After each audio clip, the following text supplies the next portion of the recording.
بسم اللہ الرحمن الرحیم۔ تو ہمارا اصول تفسیر کا سبجیکٹ چل رہا ہے۔ تو آج ہمارا جو موضوع ہے وہ ہے تفسیر سلف کی حجیت۔ ٹھیک ہے، سلف صالحین کی تفسیر کو ہم ڈسکس کر رہے تھے، تو اس کا حجت ہونا یعنی اس کا بائنڈنگ ہونا، ٹھیک ہے، یا اس کا لیگل سٹیٹس کیا ہے۔ تو سلف کی جو تفسیر ہے وہ بیسیکلی ہم اس کو دو طرح سے کیٹیگرائز کر سکتے ہیں، ایک وہ جس کا تعلق نقل سے ہے، روایت سے ہے، اور ایک وہ جس کا تعلق رائے سے ہے، اجتہاد سے ہے، یعنی ان کی تفسیر بالرائے۔ تو سلف کی جو نقلی تفسیر ہے، روایتی تفسیر ہے، اس کو آگے پھر چار طرح سے ہم کیٹیگرائز کر سکتے ہیں۔ ایک وہ جو کہ نبوی ہے، ظاہری بات ہے یہ تو بائنڈنگ ہے، یہ تو حجت ہے، ہم نے اس کو ڈسکس کیا تھا۔ پھر ان کی کچھ تفسیر ایسی ہے جو کہ شان نزول سے متعلق ہے، یعنی آیات کیوں نازل ہوئی، ٹھیک ہے، وہ بیک گراؤنڈ کیا تھا، وہ کیا ایونٹ ہوا تھا، کیا انسیڈنٹ تھا جس کی وجہ سے کوئی آیات نازل ہوئیں۔ یہ بھی نقل ہے، یہ بھی روایت ہے، اس کو بھی قبول کرنا ہے۔ تیسرا صحابہ کی تفسیر ہے، ٹھیک ہے، اور چوتھا جو ہے وہ تابعین کی تفسیر ہے۔ تو اب ہم اس کو جو ہے وہ ون بائی ون جو ہے وہ ڈسکس کرتے ہیں۔ سب سے پہلے جو ہے وہ جسے ہم تفسیر نبوی کہہ رہے ہیں، تو تفسیر نبوی جیسے کہ حضرت عائشہ رضی اللہ عنہا سے روایت ہے کہ اللہ کے رسول صلی اللہ علیہ وسلم نے کہا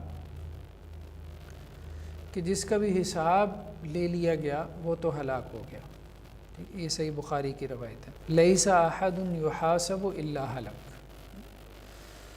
تو حضرت عائشہ رضی اللہ عنہ کہتی ہیں میں نے کہا اللہ کے رسول صلی اللہ علیہ وسلم یہ جو اللہ تعالیٰ کا قول ہے، فَأَمَّا مَنْ أُوتِيَ كِتَابَهُ بِيَمِينِهِ فَسَوْفَ يُحَاسَبُ حِسَابًا يَسِيرًا، کہ جس کو اللہ نے اس کا اعمال نامہ دائیں ہاتھ میں پکڑایا تو اس کا تو اللہ تعالیٰ نے آسان حساب لیا۔ تو پھر آسان حساب کیا چیز ہے؟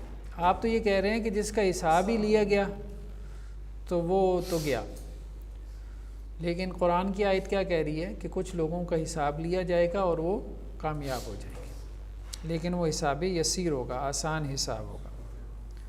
تو اللہ کے رسول صلی اللہ علیہ وسلم نے اس کے جواب میں کیا کہا کہ یہ تو اعمال نامے کو پیش کرنا ہے، ٹھیک ہے، یعنی اللہ کے سامنے حساب یسیر سے مراد کیا ہے، قرآن کی آیت سے مراد کیا ہے کہ اعمال نامہ ایک نظر دیکھا جائے گا، ٹھیک ہے، کسی کا اعمال نامہ ایک نظر دیکھ لیا جائے، یہ حساب یسیر ہے، جسے ہم کہتے ہیں نا کوئی چٹتی ہوئی نظر ڈال لی جائے۔ ومن نوکش الحساب حالکہ، ہاں جس سے مناقشہ کر لیا گیا، جس سے پوچھ گچھ کر لی گئی کہ بھئی یہ کیوں کیا، فلاں کیوں کیا، ٹھیک ہے، تو وہ تو ہلاک ہو گیا۔ تو یہ کیا ہے؟ یہ تفسیر نبوی ہے۔ ایسی تفسیر کو ماننا کیا ہے؟ وہ لازم ہے، ٹھیک ہے، یعنی ہم یہ کہیں گے کہ حساب یسیر سے مراد کیا ہے؟ حساب یسیر سے مراد یہ ہے کہ کسی کا اعمال نامہ ایک نظر دیکھ کے اس کو جانے دیا جائے۔ تو یہ وہ تفسیر نبوی ہے جو کہ صحابی سے منقول ہے، ٹھیک۔ اسی طرح سے اگر کوئی تابعی جو ہے وہ کسی تفسیر کی نسبت اللہ کے رسول کی طرف کرتا ہے، یا کوئی تبع تابعی کرتا ہے، اگر تو صحابی کرتا ہے ظاہری بات ہے صحابی کی تو نسبت ایکسیپٹڈ ہے نا، وہ تو مقبول ہے نا۔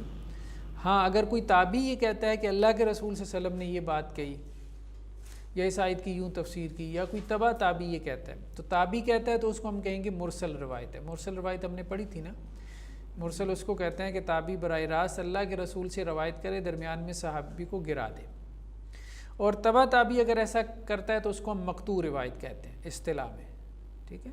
تو جو مرسل روایت کا حکم ہے، جو مقطوع روایت کا حکم ہے، وہی اس کا حکم ہے اہل علم کے ہاں۔ جی اپنا قول بھی ہو سکتا ہے، اس کی مثال کیا ہے؟ جیسا کہ طبری نے جو ہے وہ حضرت قتادہ سے اور حسن بصری سے رحمہم اللہ، یہ جو آیت مبارکہ ہے اس کی تفسیر میں یہ قول نقل کیا ہے وَلِلَّهِ عَلَى النَّاسِ حِجُّ الْبَيْتِ مَنِ اسْتَطَاعَ إِلَيْهِ سَبِيلًا، کہ استطاعت سے کیا مراد ہے؟ اللہ نے اس شخص پہ بیت اللہ کا حج فرض کیا ہے جس کے پاس استطاعت ہو، استطاعت سے کیا مراد ہے؟ تو قتادہ جو ہیں وہ حسن بصری سے نقل کرتے ہیں کہ حسن بصری یہ کہتے ہیں، اب حسن بصری تابعی ہے، ٹھیک ہے، وہ کیا کہتے ہیں، بالغنا، ہمیں یہ بات پہنچی ہے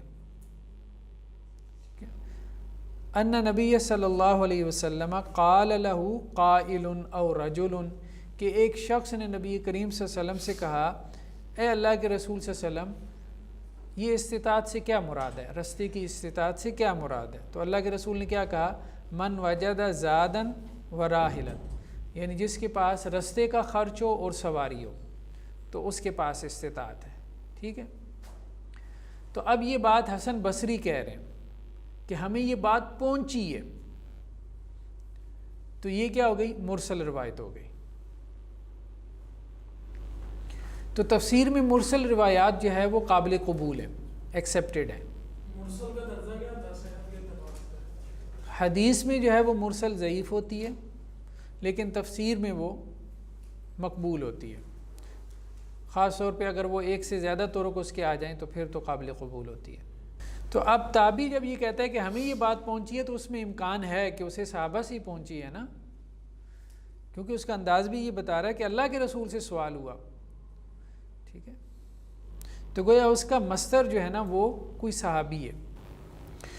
تو ایک تو یہ ہے کہ نبوی تفسیر کو صحابی نے نقل کیا یا نبوی تفسیر کو کسی تابعی نے نقل کر دیا، تو دونوں صورتوں میں اس کو قبول کرنا چاہیے، ٹھیک ہے۔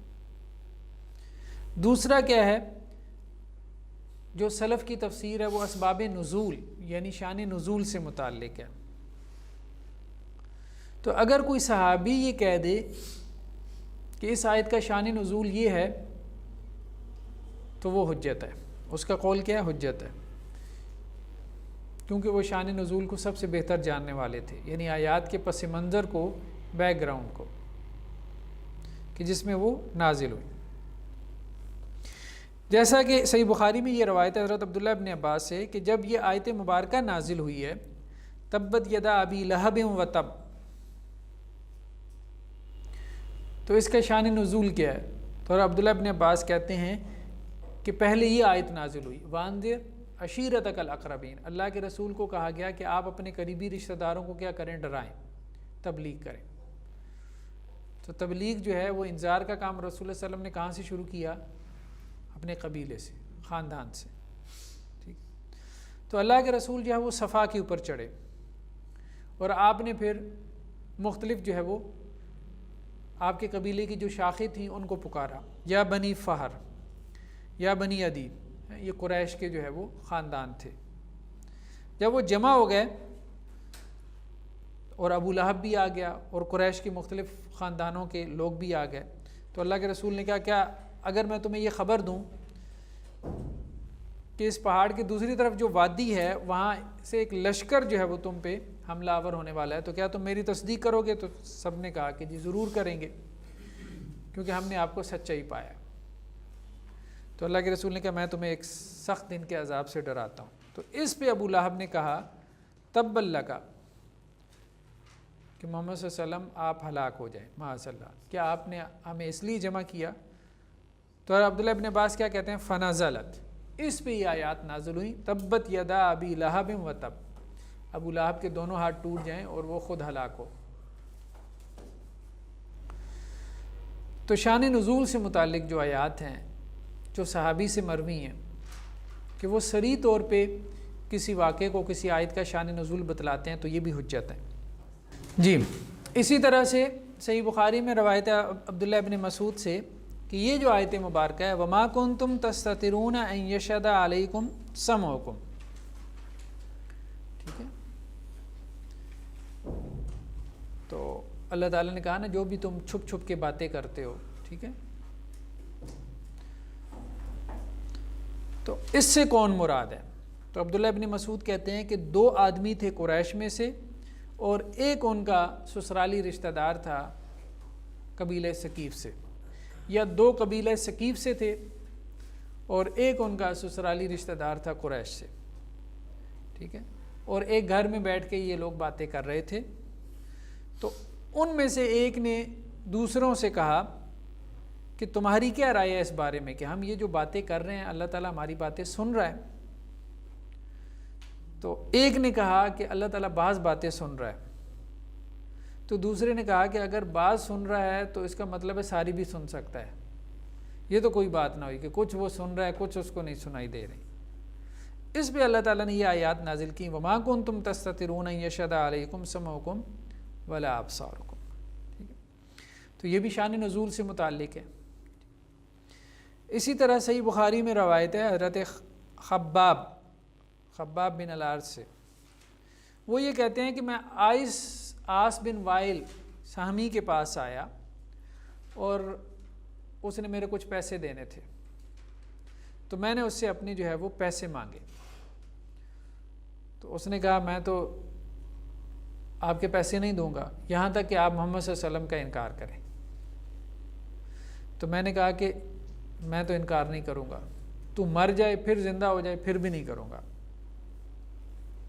تو وہ جواب میں یہ کہنے لگا کہ کیا میں مروں گا اور پھر دوبارہ مجھے زندہ کیا جائے گا؟ تو حضرت خباب کہتے ہیں میں نے اسے کہا ہاں ایسا ہی ہے۔ تو کہنے لگا اگر دوبارہ زندہ کیا جاؤں گا تو پھر وہاں بھی میرے پاس ایسی مال و دولت ہوگی، آل اولاد ہوگی، جیسے اللہ نے مجھے یہاں دیا ہے وہاں بھی اللہ تعالیٰ مجھے دے گا پھر، تو میں پھر اس وقت آپ کو نا آپ کے پیسے دے دوں گا، اگلی زندگی میں پھر دے دوں گا، کیونکہ آپ کا تو عقیدہ ہے کہ اس کے بعد بھی زندگی ہے۔ تو اس پہ یہ آیت پھر نازل ہوئی، افرأیت الذی کفر بآیاتنا وقال لأوتین مالا وولدا۔ ٹھیک ہے، کیا آپ نے اس شخص پہ غور کیا کہ جو ہماری آیات کا انکار کرتا ہے اور یہ کہتا ہے کہ مجھے اللہ نے بڑی مال دیا، بڑی دولت دی، اولاد دیا، تو آخرت میں بھی اللہ مجھے دے گا۔ تو اطلع الغیب، کیا اس نے غیب میں جھانک لیا ہے؟ ام اتخذ عند الرحمن عہدا، یا اللہ سے اس نے کوئی عہد لے لیا ہے۔ تو یہ ہے شان نزول سے متعلق۔ اسی طرح سے حضرت عبداللہ بن عمر سے روایت ہے کہ جب عبداللہ بن ابی جو منافقوں کا سردار تھا، جب یہ مر گیا تو ان کا بیٹا تو اب مطلب سچے مومن تھے وہ، تو وہ اللہ کے رسول صلی اللہ علیہ وسلم کے پاس آئے اور اللہ کے رسول سے کہا کہ آپ اپنا کرتا دے دیں تاکہ میرے والد صاحب کا ہم ان کو اس میں کفن دے دیں۔ تو اللہ کے رسول صلی اللہ علیہ وسلم نے انہیں اپنا کرتا دے دیا۔ پھر انہوں نے کہا کہ آپ میرے والد کی نماز جنازہ بھی پڑھا دیں۔ تو اللہ کے رسول جب نماز جنازہ پڑھانے کے لیے کھڑے ہوئے تو حضرت عمر نے اللہ کے وسلم کے کپڑے پکڑ لیے اور کہا کہ اللہ کے رسول آپ ان پہ نماز پڑھائیں گے جبکہ آپ کے رب نے منع کیا ہے ان پہ مطلب مغفرت کی دعا کرنے سے۔ تو اللہ کے رسول نے کہا کہ نہیں عمر، مجھے میرے رب نے اختیار دیا اور اللہ نے یہ بات کہی ہے استغفر لہم او لا تستغفر لہم، کہ آپ ان کو مطلب ان کے لیے معافی کی دعا کریں یا نہ کریں، اگر 70 مرتبہ بھی کریں تو اللہ تعالیٰ ان کو معاف نہیں کرے گا۔ تو اللہ کے رسول صلی اللہ علیہ وسلم نے کہا کہ میں 70 سے زائد مرتبہ اس کے لیے مغفرت کی دعا کروں گا۔ تو حضرت عمر نے کہا اللہ کے رسول یہ تو منافق ہے، لیکن اللہ کے رسول نے اس کا جنازہ پھر پڑھا دیا۔ تو اس پہ یہ آیات نازل ہوئیں پھر بعد والی، وَلَا تُصَلِّ عَلَىٰ أَحَدٍ مِّنْهُمْ مَاتَ أَبَدًا وَلَا تَقُمْ عَلَىٰ قَبْرِهِ۔ اے نبی صلی اللہ علیہ وسلم جب ان منافقوں میں سے کوئی مر جائے تو اس میں سے کسی کی بھی کبھی بھی جنازہ نہ پڑھیں اور نہ ہی اس کی قبر پہ کھڑے ہو کے اس کے لیے دعا کریں۔ ٹھیک، تو یہ اب اس آیت کا کیا ہے؟ شان نزول ہے۔ کہنے کا مقصد یہ ہے کہ کسی صحابی سے واضح طور پہ یہ بات مروی ہو کہ اس آیت کا شان نزول یا سبب نزول یہ ہے، تو اب اس کے شان نزول اور سبب نزول کو قبول کرنا کیا ہے؟ لازم ہے، اور اسی شان نزول کی روشنی میں ہی اب اس آیت کا معنی اور مفہوم متعین کیا جائے گا، اس شان نزول سے باہر رہ کے نہیں۔ یعنی اس شان نزول نے کیا کیا؟ ایک فریم آپ کے لیے جو ہے نا وہ بنا دیا نا، ایک چوکٹھا بنا دیا جس کے اندر رہتے ہوئے اب آپ نے آیت کے کیا ہے معنی متعین کرنے، اس سے باہر نکل کے نہیں۔ اچھا، بعض اوقات جو شان نزول صحابہ کرام سے مروی ہوتا ہے وہ اس طرح سے واضح نہیں ہوتا، ٹھیک ہے، ایک تو ہے نا جو سری ہے واضح طور پہ جس کو وہ کہہ رہے ہیں کہ یہ شان نزول ہے، بعض اوقات وہ واضح طور پہ نہیں ہوتا بلکہ وہ ایک مثال بیان کر رہے ہوتے ہیں، یعنی یوں محسوس ہوتا ہے کہ وہ یہ کہہ رہے ہیں کہ یہ چیز بھی اس آیت کے مفہوم میں داخل ہے، یہ نہیں کہ وہ اس آیت کا کوئی شان نزول بیان کر رہے ہوتے ہیں۔ صحیح بخاری میں روایت ہے حضرت عبداللہ ابن مسعود سے کہ ایک آدمی نے کہا اللہ کے رسول صلی اللہ علیہ وسلم سب سے بڑا گناہ کون سا ہے؟ تو اللہ کے رسول نے کہا کہ شرک کرنا ہے، اللہ کے ساتھ تم کسی کو شریک ٹھہراؤ۔ اس کے بعد تو اللہ کے رسول نے کہا کہ اپنی اولاد کو قتل کرنا ہے، مطلب مفلسی کے ڈر سے۔ اس کے بعد بدکاری کرنا، ٹھیک۔ تو اللہ عز و جل نے اس کی تصدیق کے لیے یہ آیات نازل کی۔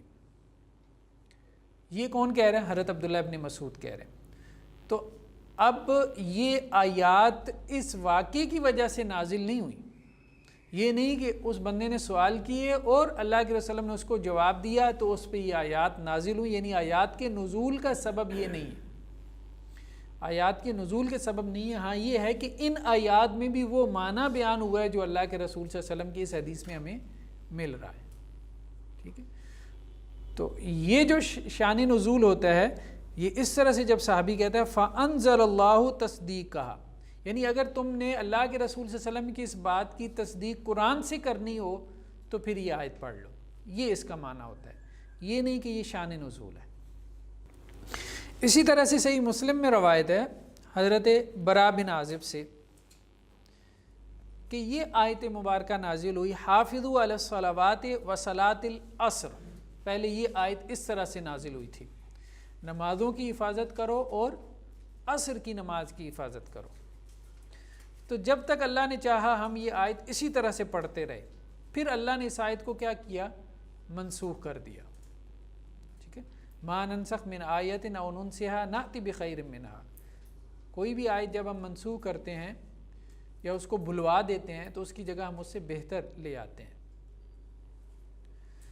پھر کیا آیت مبارکہ نازل ہوئی حافظوا علی الصلوات والصلاۃ الوسطی، تو کچھ آیات ایسی ہیں جن کی تلاوت بھی منسوخ کر دی گئی، منسوخ التلاوہ جنہیں ہم کہتے ہیں، جیسے قرآن نے کہا نا ثم ننسها، ہم وہ بھلوا دیتے ہیں۔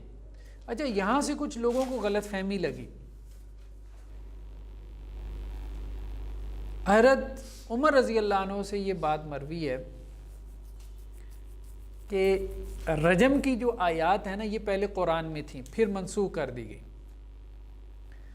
اچھا اس میں کچھ الفاظ بھی مروی ہیں، الشیخ والشیخۃ اذا زنیا فرجموا، اس طرح سے۔ دیکھیں بات یہ ہے قرآن یہ کہتا ہے کہ ہم وہ آیات بھلوا دیتے ہیں، جن کی تلاوت منسوخ ہو جاتی ہے وہ آیات ہم کیا کرتے ہیں؟ وہ ہم بھلوا دیتے ہیں۔ اب جب صحابی یہ کہتا ہے کہ یہ آیت اس طرح سے ہم پڑھا کرتے تھے، اس کا مطلب یہ نہیں کہ وہ نازل ہی ایسے ہوئی تھی، وہ اس بات کو مفہوماً بیان کر رہا ہے اپنی زبان میں، یہ اہم نقطہ ہے۔ اللہ نے تو بلوا دیا نا اس کو، اللہ نے تو سب کو بلوا دیا، یہ واضح طور پہ روایات میں آتا ہے۔ صحابہ کہتے ہیں کہ ہمارے ذہنوں سے ایسے محو ہو جاتی تھی کہ جیسے، تو انہیں مضمون تو ایک یاد ہوتا تھا نا، اب اس مضمون کی ادائیگی کے لیے جو وہ الفاظ کہتے تھے وہ نازل شدہ الفاظ نہیں ہوتے تھے، تو وہ غلط فہمی آپ کو یہی لگی کہ قرآن کی عربی تو حضرت عمر نے بھی نہیں کہا کہ یہ قرآن کی عربی ہے، ٹھیک ہے۔ تو اب یہاں پہ بھی وہ یہ جو کہہ رہے ہیں کہ وصلاۃ العصر، اس کا مطلب یہ نہیں کہ یہ اسی طرح سے نازل ہوا تھا، کہنے کا مطلب یہ ہے کہ پہلے اس طرح سے آیت تھی، ان کے کہنے کا مطلب یہ۔ تو بعد میں جب اللہ تعالیٰ نے آیت نازل کی تو اس میں کیا آ گیا؟ والصلاۃ الوسطیٰ کے الفاظ آ گئے۔ تو ایک آدمی نے کہا کہ اچھا اب جب والصلاۃ الوسطیٰ آ گیا تو اس سے مراد پھر صلاۃ العصر ہی ہوئی نا، یہی آپ کہنا چاہتے ہیں نا؟ تو حضرت برا بن عازب نے کہا بھائی جو بات ہم نے کرنی تھی وہ کر دی ہے، اس سے زیادہ ہم نہیں کرتے، ٹھیک ہے۔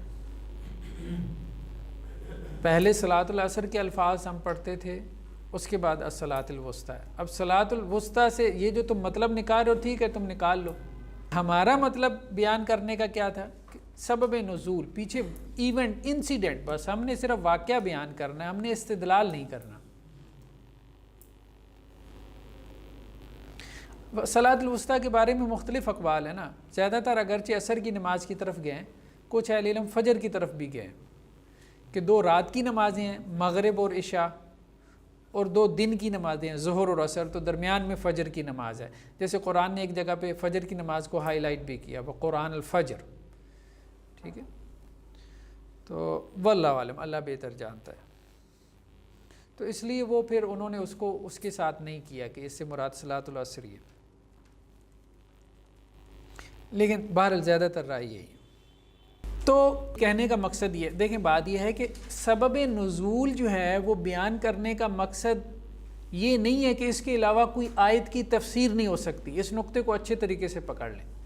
سبب نزول بیان کرنے کا مقصد صرف یہ ہوتا ہے کہ سبب نزول نے آپ کے لیے ایک دائرہ کھینچ دیا ہے، اس دائرے سے باہر اب آپ نے نکل کے کوئی تفسیر نہیں کرنی. یعنی ایسی تفسیر جو سبب نزول سے واضح طور پہ ٹکرا رہی ہو وہ آپ نہیں کر سکتے، لیکن وہ تفسیر جو سبب نزول کو سپورٹ کر رہی ہو یا اس کے معنی کو مزید کھول کے بیان کر رہی ہو یا اس کی وضاحت اور انٹرپریٹیشن تو وہ کی جا سکتی ہے. ٹھیک، ہاں دونوں صورتوں میں. غیر صریح کی صورت میں بھی وہ صحابی کا ایک تفسیر تو بن جاتی ہے نا، صحابی کی تفسیر تو بن جاتی ہے. جیسے قرآن مجید میں ہے وَلَيْسَ الْبِرُّ بِأَن تَأْتُوا الْبُيُوتَ مِن ظُهُورِهَا. اللہ تعالیٰ نے کہا نا کہ وہ کیا کرتے تھے، عربوں میں یہ رواج تھا کہ احرام پہن کے جب گھر سے نکل کھڑے ہوتے تھے، اب اس کے بعد جب گھر میں آنا ہوتا تھا تو گھر کے پیچھے سے دیوار پھلانگ کے آتے تھے اور اس کو نیکی کا کام سمجھتے تھے. تو اللہ تعالیٰ نے کہا کہ نہیں، گھر میں اگر ضرورت کے تحت آنا ہے تم نے، جو مقامی لوگ تھے، تو تم کیا ہو، سیدھی طرح دروازے سے آؤ. وَأْتُوا الْبُيُوتَ مِنْ أَبْوَابِهَا، گھر میں سیدھی طرح دروازے سے آؤ، پیچھے سے آنا یہ کوئی نیکی کا کام نہیں ہے. تو کچھ چیزیں ان کے یہاں رسماً چلی آ رہی تھیں تو قرآن نے ان کی طرف توجہ دلائی ان کو. یہ اس کا مطلب ایک شان نزول ہے، کانٹیکس ہے ان آیات کا. اب اس آیت کی ایک تفسیر جو ہے وہ یہ کی گئی ہے کہ اس سے مراد نیکی ہے. یعنی یہ جو کہا گیا نا وَأْتُوا الْبُيُوتَ مِنْ أَبْوَابِهَا، کہ گھر میں اس کے دروازے سے آؤ، اس سے مراد یہ ہے کہ بھائی نیکی کا مطالبہ اس سے کرو جس سے کوئی خیر کی امید ہو. یعنی مجازن ایک تفسیر کی گئی ہے. ٹھیک، سمجھ رہے نا بات؟ مطلب اس آدمی سے نیکی کا مطالبہ نہ کرو کہ جس نے نیکی پہ عمل کوئی نہیں کرنا، مطلب جس سے آپ کو خیر کی توقع نہیں ہے. گھر میں سیدھے دروازے سے آؤ، تو کہنے کا مطلب یہ ہے کہ اس بندے کے پاس آؤ کہ جس پہ تمہارے واعظ کا اثر ہو، اس کو واعظ کرو جو تمہارے واعظ سے کوئی نصیحت حاصل کرے.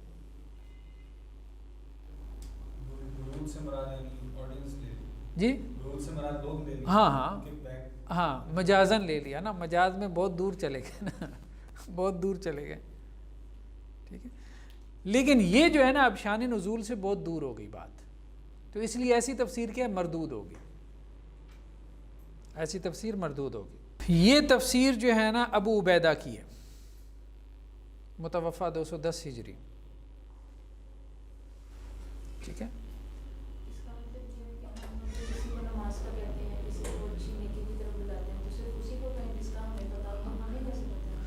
دیکھ اصل میں ہو کیا رہا تھا، وہ یہ رہا تھا کہ چونکہ یہ اب مکہ میں عام طور پہ یہی معاملہ تھا کہ صحابہ کو اور اسی طرح سے مسلمانوں کو تو کہا جاتا تھا کہ نیکی کرو، خاص طور پہ مساکین کو، غرباء کو کھانا کھلاؤ. کافروں کو بھی کہا جاتا تھا کہ تم کیا کرو، مساکین کو اور غرباء کو کھانا کھلاؤ. ٹھیک ہے، تو اب یہ کہنا چاہ رہے ہیں کہ کافر اور مشرک کو نیکی کی ترغیب دینے کی ضرورت نہیں ہے، اپنی انرجی ویسٹ کرنا ہے. لیکن ہم کہہ رہے ہیں یہ تفسیر بہت دور کی بس کوڑی سی لے کے آئے ہیں بس. اس کی سپورٹنگ تفسیر یعنی اس طرح ہو سکتی ہے کہ ان کو رسومات جائز ہوں، اگر وہ صنعت میں انہوں نے رسم بنائی اس کا تعلق اس طرح کے رسومات نہیں. ہاں بالکل، ہاں ایسا ہی. نیکی وہی ہے کہ جس کو اللہ اور اس کے رسول صلی اللہ علیہ وسلم نے نیکی قرار دیا. اپنی طرف سے نیکی کا کوئی تصور، کوئی کانسیپٹ جو ہے نا وہ دینا درست نہیں. یہ اس آیت کا معنی اور مفہوم ہے.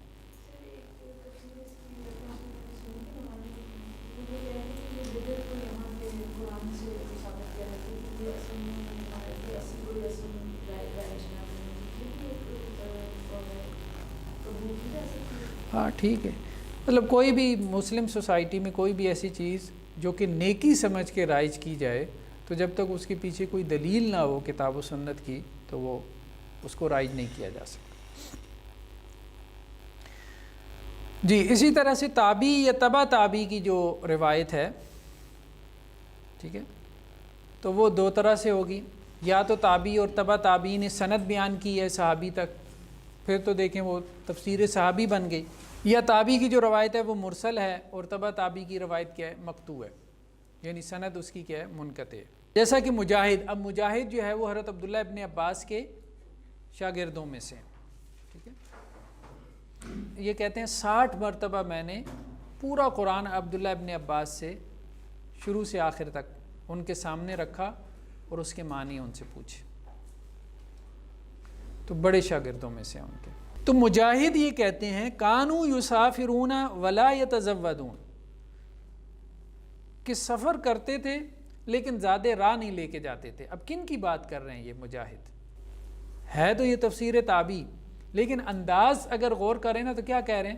صحابہ، اپنے سے اوپر والی نسل کی بات کریں گے نا، اپنے سے اوپر والی جو ہے وہ آباء و اجداد کی بات کریں گے نا، کہ ان میں یہ معمول تھا کہ وہ کیا کرتے تھے، حج عمرہ کے سفر کے لیے نکلتے تھے لیکن زیادہ راہ نہیں لیتے تھے، اور اس کو بڑا تقویٰ سمجھتے تھے کہ خالی جیب جو ہے وہ حج عمرے کے لیے نکل پڑے۔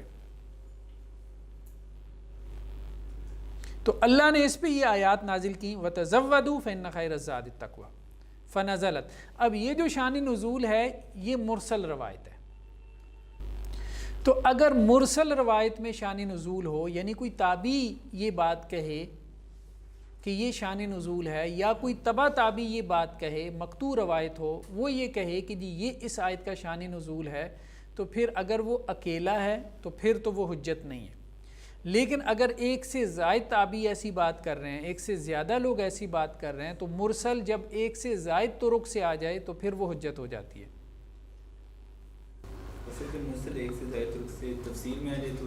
ہاں تفسیر میں آ جائے، تفسیر میں آ جائے۔ کچھ فقہاء نے اس کو مطلب احکام میں بھی حجت مانا ہے، لیکن محدثین بہرحال اس طرف نہیں جاتے۔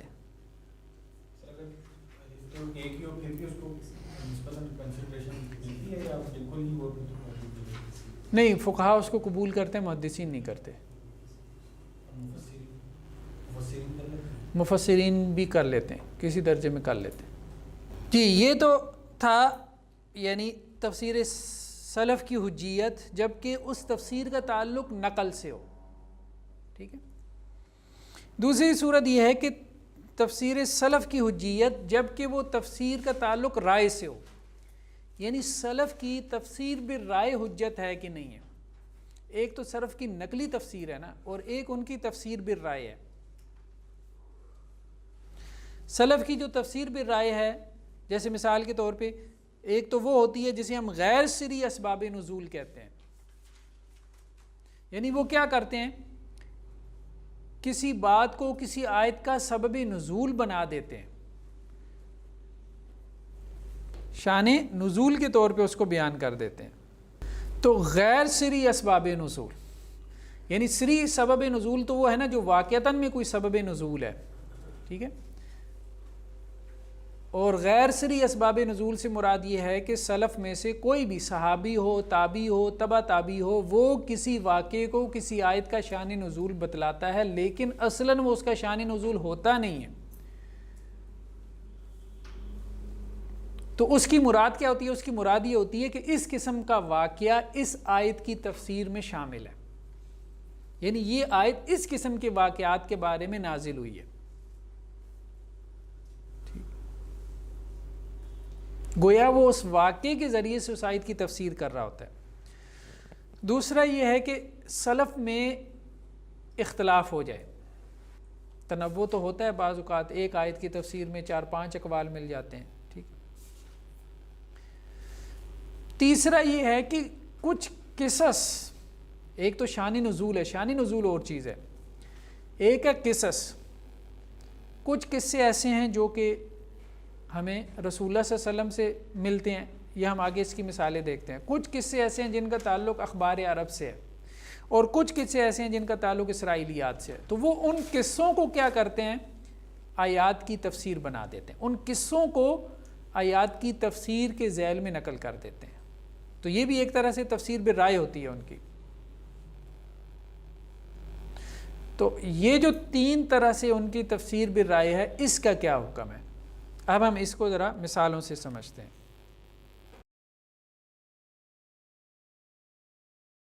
جی، سب سے پہلے تو یہ ہے کہ جیسے ایک آیت کی تفسیر میں سلف کا اختلاف ہو گیا۔ اب ظاہری بات ہے جب سلف کا اختلاف ہو گیا ایک آیت کی تفسیر میں، تو اب اس میں سے آپ کسی بھی تفسیر کو لے سکتے ہیں۔ جب ان کا آپس میں اختلاف ہو گیا، ایک دوسرے پہ ان کا قول حجت نہیں ہے، تو ہمارے اوپر بھی حجت نہیں ہے۔ جیسے قرآن مجید کی جو آیت ہے وَالْعَادِيَاتِ ضَبْحًا، ٹھیک ہے، قسم ہے دوڑنے والوں کی ہانپتے ہوئے۔ ضب کہتے ہیں جب دوڑتے ہوئے نا انسان کو سانس چڑھتا ہے اور انسان ہانپتا ہے، تو وہ ہانپنے کی آواز کو ضب کہتے ہیں۔ لیکن ضب انسان کے ہانپنے کی آواز کو نہیں کہتے، یہ اہم بات ہے۔ ضب جو ہے وہ گھوڑے کے ہانپنے کی آواز کو کہتے ہیں، ٹھیک ہے۔ والعادیات، عادیات کا لفظ عام ہے، دوڑ کے معنی میں آتا ہے۔ تو ایک سلف کا قول یہ ہے حضرت عبداللہ ابن عباس سے کہ والعادیات ضبحًا سے مراد کیا ہے، گھوڑے۔ دوسرا عبداللہ ابن مسعود سے اور حضرت علی سے اور حضرت عبداللہ ابن عباس سے ایک اور قول کیا مروی ہے کہ اس سے مراد کیا ہے، اونٹ ہے۔ وہی جو ہم نے وہ حج والی تفسیر پڑھی تھی نا، اونٹوں پہ کیا جاتا ہے نا، مطلب زمانہ قدیم سے حج اونٹوں پہ ہی ہوتا تھا۔ تو دوسرا یہ مراد لی گئی ہے کہ اس سے مراد کیا ہے، اونٹ ہے۔ عرفات سے مزدلفہ، مزدلفہ سے منا، وہ جو ہم نے ایک تفسیر پہلے پڑھی تھی۔ تو یہ سعید بن جبیر سے روایت ہے کہ وہ عبداللہ ابن عباس سے یہ روایت کرتے ہیں کہ وہ یہ کہتے ہیں کہ میرے پاس ایک آدمی آیا، یہ روایت پہلے بھی گزر چکی، اور اس نے مجھ سے سوال کیا کہ اس سے کیا مراد ہے والعادیات ضبحًا۔ تو میں نے کہا اس سے مراد وہ گھوڑے ہیں اللہ کے راستے میں، ٹھیک ہے، جو گرد و غبار اڑاتے ہیں، وہ گھوڑے مراد ہیں۔ پھر رات کو جو ہے وہ اپنے ٹھکانے میں چلے جاتے ہیں، پھر ان کے مالک ان کے لیے کھانا تیار کرتے ہیں اور ان کے لیے آگ روشن کرتے ہیں۔ تو وہ آدمی پھر حضرت علی کے پاس چلا گیا اور وہ زمزم کے چشمے کے پاس کھڑے تھے، اور اس نے ان سے پوچھا کہ والعادیات ضبحًا سے کیا مراد ہے؟ تو حضرت علی نے کہا کہ بھئی اس سے پہلے کسی سے پوچھا ہے؟ تو اس بندے نے کہا جی میں نے عبداللہ ابن عباس سے پوچھا ہے۔ تو انہوں نے کیا کہا؟ انہوں نے کہا کہ جی یہ اللہ کے راستے میں گرد و غبار اڑانے والے گھوڑے مراد ہیں۔ تو حضرت علی نے کہا کہ جاؤ ان کو بلا کے لاؤ۔ تو حضرت علی نے پھر حضرت عبداللہ ابن عباس سے کہا کہ آپ لوگوں کو بغیر علم کے فتویٰ نہ دیا کریں، ٹھیک ہے۔ پہلا غزوہ جو اسلام میں ہوا وہ غزوہ بدر تھا، اور اس میں بھی 2 گھوڑے تھے، ایک حضرت زبیر کا اور ایک حضرت مقداد کا۔ تو والعادیات ضبحًا جو ہے وہ کیسے مراد ہو سکتی ہے؟ یعنی یہ تو مکی صورت ہے۔ لیکن عبداللہ ابن عباس کی رائے درست تھی، عبداللہ ابن عباس کی رائے درست تھی۔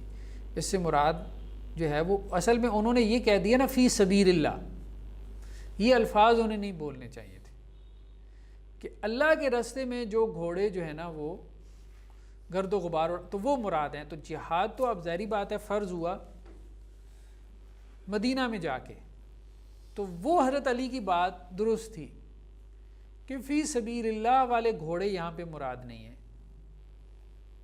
اصلاً یہاں عام مطلب گھوڑوں کی مثال بیان کی جا رہی تھی کہ وہ اپنے مالک کا کتنا وفادار ہوتا ہے اور انسان اپنے مالک کا کتنا ناشکر ہے۔ تو حضرت علی نے بھی رد صحیح کیا، اور حضرت عبداللہ ابن عباس کی بھی تفسیر غلط نہیں تھی۔ اسی طرح سے قرآن مجید میں یہ جو آیت ہے والبحر المسجور، مسجور کا ایک معنی حضرت علی سے کیا ہے، موقد، بڑکایا گیا۔ قسم ہے اس دریا کی جو کہ والطور و کتاب مستور، یہ کہاں پر آتا ہے؟ والبحر المسجور، ٹھیک ہے، والبحر المسجور سورۃ طور میں، بڑکایا گیا دریا جس میں آگ لگائی گئی۔ دوسرا اس کا معنی کیا ہے کہ لبالب بھرا ہوا دریا، مملو، یعنی جو اپنے کناروں سے جس کا پانی باہر چھلک رہا ہو، یہ حضرت عبداللہ ابن عباس سے۔ تیسرا معنی کیا کیا گیا؟ محبوس، روکا گیا دریا۔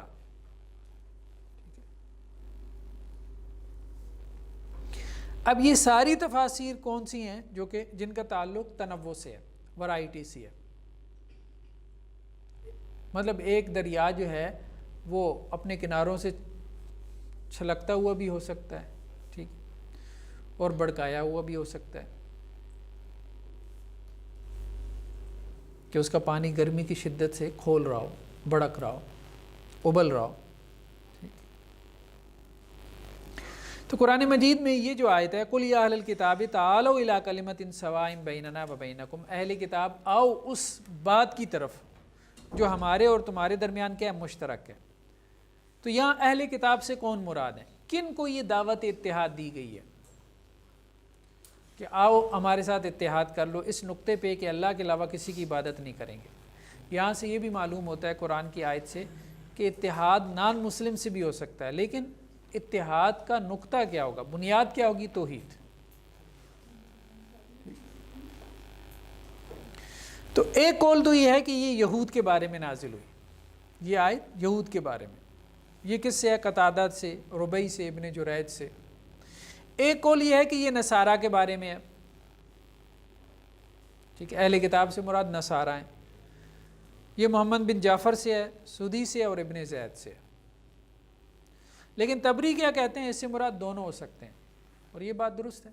تو سلف کی تفسیر میں بعض اوقات اختلاف ہوتا ہے، لیکن وہ اختلاف ورائٹی کا ہے، وہ تضاد نہیں ہے، وہ کنٹرڈکشن نہیں ہے۔ اگر اہل کتاب سے مراد تابعین کا ایک گروہ یہ لے رہا ہے کہ یہود ہیں، دوسرا گروہ کہہ رہا ہے کہ عیسائی ہیں، تو دونوں ہی مراد ہو سکتے ہیں، دونوں ہی اس لفظ کی ایک جہت کو، ایک ڈائمنشن کو واضح کر رہے ہیں۔ ہاں، تو اس لیے ابن تیمیہ رحمۃ اللہ علیہ نے اپنے مقدمہ میں لکھا ہے کہ سلف کی اکثر و بیشتر جو تفسیر کا اختلاف ہے وہ تنوع کا ہے، وہ ورائٹی کا اختلاف ہے، وہ تضاد کا ہے ہی نہیں۔ یعنی ان سب کے اقوال کو آپ کسی آیت کی تفسیر میں جمع کر سکتے ہیں، یعنی ہر قول ایک پہلو کو بیان کر رہا ہوتا ہے۔ تو تفسیر میں اگر ورائٹی کا اختلاف ہو جائے، تنوع کا، تو اس میں کوئی حرج نہیں ہے۔ اسی طرح یہ جو آیت ہے کہ اس سے بڑا ظالم کون ہے، جس نے اللہ پہ جھوٹ باندھا یا اس نے یہ بات کہی کہ میری طرف وحی نازل کی گئی ہے، حالانکہ اس کی طرف وحی نازل نہیں کی گئی، ٹھیک ہے۔ اور ڈاکٹر اسرار صاحب کہتے تھے اس سے مراد غلام احمد قادیانی ہے، تو یہ بات ٹھیک ہے، وہ بھی اس میں شامل ہے۔ آیت میں تو عموم ہے نا، ٹھیک ہے، کہ وہ شخص جس نے اللہ پہ جھوٹ باندھا یا جس نے یہ کہا کہ میری طرف وحی نازل ہوئی جبکہ اس کی طرف وحی نازل نہیں ہوئی، اس سے بڑا ظالم کون ہوگا؟ اور دوسرا کون؟ جس نے یہ بات کہی کہ میں بھی اللہ کے نازل کردہ کی طرح نازل کر سکتا ہوں، یعنی میں بھی قرآن کی طرح کا قرآن لا سکتا ہوں، دوسرا وہ۔ تو اکرمہ کیا کہتے ہیں؟ اس سے مراد کیا ہے؟ یہ مسیلمہ بن کذاب کے بارے میں، جو نبوت کا جھوٹا مدعی تھا، اس نے یہ بات کہی تھی کہ میری طرف وحی نازل ہوئی ہے، یا میں بھی قرآن کی طرح کا قرآن لا سکتا ہوں۔ اسی طرح سے ایک اور قول کیا ہے کہ یہ کس کے بارے میں؟ عبداللہ بن سعد بن ابی سرا، اس کے بارے میں۔ سدی سے کیا روایت ہے؟ یہ عبداللہ بن ابی سرا کے بارے میں۔ یہ شخص جو ہے وہ پہلے ایمان لے آیا تھا، تو اللہ کے رسول کا کاتب بھی رہا، حضرت عثمان رضی اللہ عنہ کا رشتہ دار تھا۔ یہ اس کے بارے میں اللہ کے رسول نے کہا تھا، یعنی کچھ لوگوں کے بارے میں اللہ کے رسول نے فتح مکہ کے موقع پہ کہا تھا نا کہ اگر تمہیں بیت اللہ کے پردے پکڑے ہوئے بھی مل جائیں تو ان کو قتل کر دینا۔ وہ 8 لوگ تھے، ان میں سے ایک یہ بھی تھا۔ یہ مرتد ہو گیا تھا، کاتب وحی رہا تھا، پھر مرتد ہو گیا تھا، تو اللہ کے وسلم کی ہجو کرتا تھا۔ یہ حضرت عثمان رضی اللہ عنہ کا رشتہ دار تھا۔ حضرت عثمان نے پھر جو ہے نا وہ اس کو دوبارہ آمادہ کیا اور یہ ایمان لے آئے، اور اللہ کے رسول نے ایمان قبول کر لیا۔ عبداللہ بن ابی سرا، تو وہ یہ کہتے ہیں کہ یہ اس کے بارے میں ہے۔ قتادہ کہتے ہیں کہ نہیں، یہ پوری آیت مسیلمہ کذاب کے بارے میں نازل ہوئی۔ عبداللہ ابن عباس کہتے ہیں کہ اس سے مراد کیا ہے؟ شاعر، جو یہ کہتا ہے کہ قرآن مجید بھی شاعری ہے، تو شاعری تو میں بھی کر سکتا ہوں. ومن قال سأنزل مثل ما انزل اللہ، اس سے مراد وہ شاعر ہے جو قرآن مجید کو شاعری قرار دیتا ہے. مطلب وہ کہتے تھے نا کہ معاذ اللہ یہ قرآن مجید نبی کریم صلی اللہ علیہ وسلم کی کریشن ہے نا، جیسے ایک آتھر ہوتا ہے، ایک پوئٹ ہے، اس کی کریشن کیا ہے؟ اس کی شاعری ہے، اس کی تخلیق، اس کا آرٹ، اس کا فن. تو یہ گویا کہ رسول اللہ علیہ وسلم کا آرٹ ہے.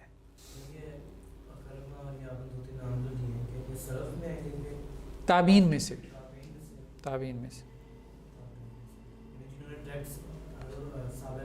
ہاں ایسا ہی ہے.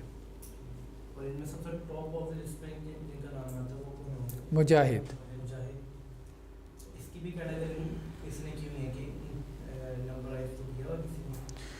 نہیں، اس طرح سے نہیں کیا ہوا، کچھ لوگ زیادہ معروف ہو گئے. باقی دوسرا کیا ہے؟ وہ سبب نزول جو کہ سری نہیں ہے. ایک تو سبب نزول وہ ہے نا جو سری ہے، جیسے سلف عام طور پہ کیا کہتے ہیں؟ نزلت فی قضا، یہ آیت اس قسم کے واقعات کے بارے میں نازل ہوئی ہے. نزلت فی قضا اس کا مطلب کیا ہوتا ہے؟ اس قسم کے واقعات کے بارے میں یہ آیت نازل ہوئی ہے. جیسے پچھلی آیت ومن قال سأنزل مثل ما انزل اللہ، یا یہ جو آیت ابھی ہم نے پڑھی ہے اس کے بارے میں کوئی کہہ دے کہ یہ اصل میں ختم نبوت کے منکرین کے بارے میں نازل ہوئی، جو نبوت کے جھوٹے مدعی ہیں ان کے بارے میں یہ نازل ہوئی ہے. تو اس قسم کی بات سلف بھی کر دیتے تھے، وہ ان کی تفسیر بھی رائے ہوا کرتی تھی. یہ ہم بات کر رہے ہیں. جیسا کہ یسألونک عن الانفال، اس کے بارے میں حضرت عبداللہ ابن عباس کیا کہتے ہیں؟ انفال سے مراد کیا ہے؟ مغانم، مال غنیمت. ہاں لفظ کا کھولا ہے، وہ سبب آگے آ رہا ہے کہ حضرت عبداللہ ابن عباس جو ہے نا، سعید بن جبیر سے روایت ہے کہ میں نے عبداللہ ابن عباس سے سورہ انفال کے بارے میں پوچھا کہ وہ کیوں نازل ہوئی، تو انہوں نے کہا کہ یہ بدر کی وجہ سے نازل ہوئی. نازلت فی بدر، یعنی بدر جیسے واقعات.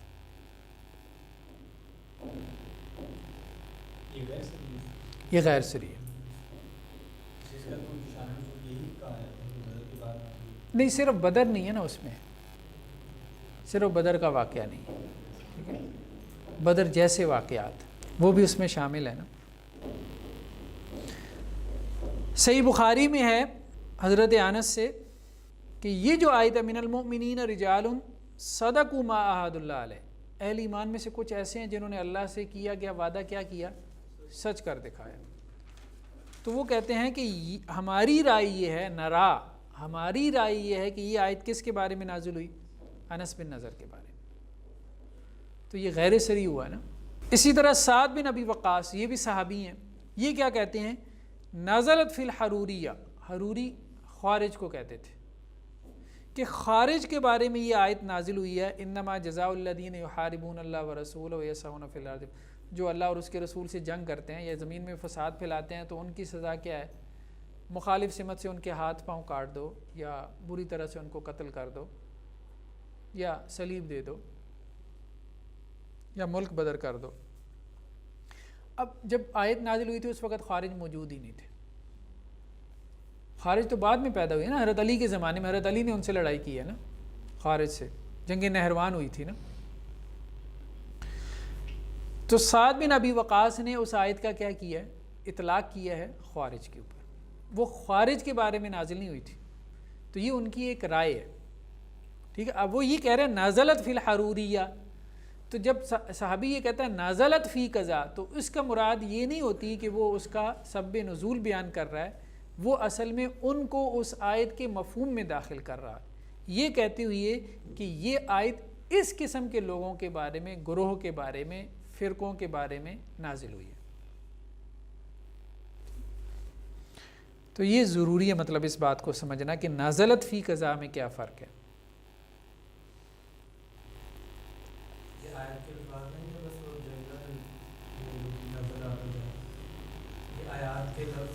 نہیں آیات کے لفظ، ہاں ویسے ہی ایک بات ہے.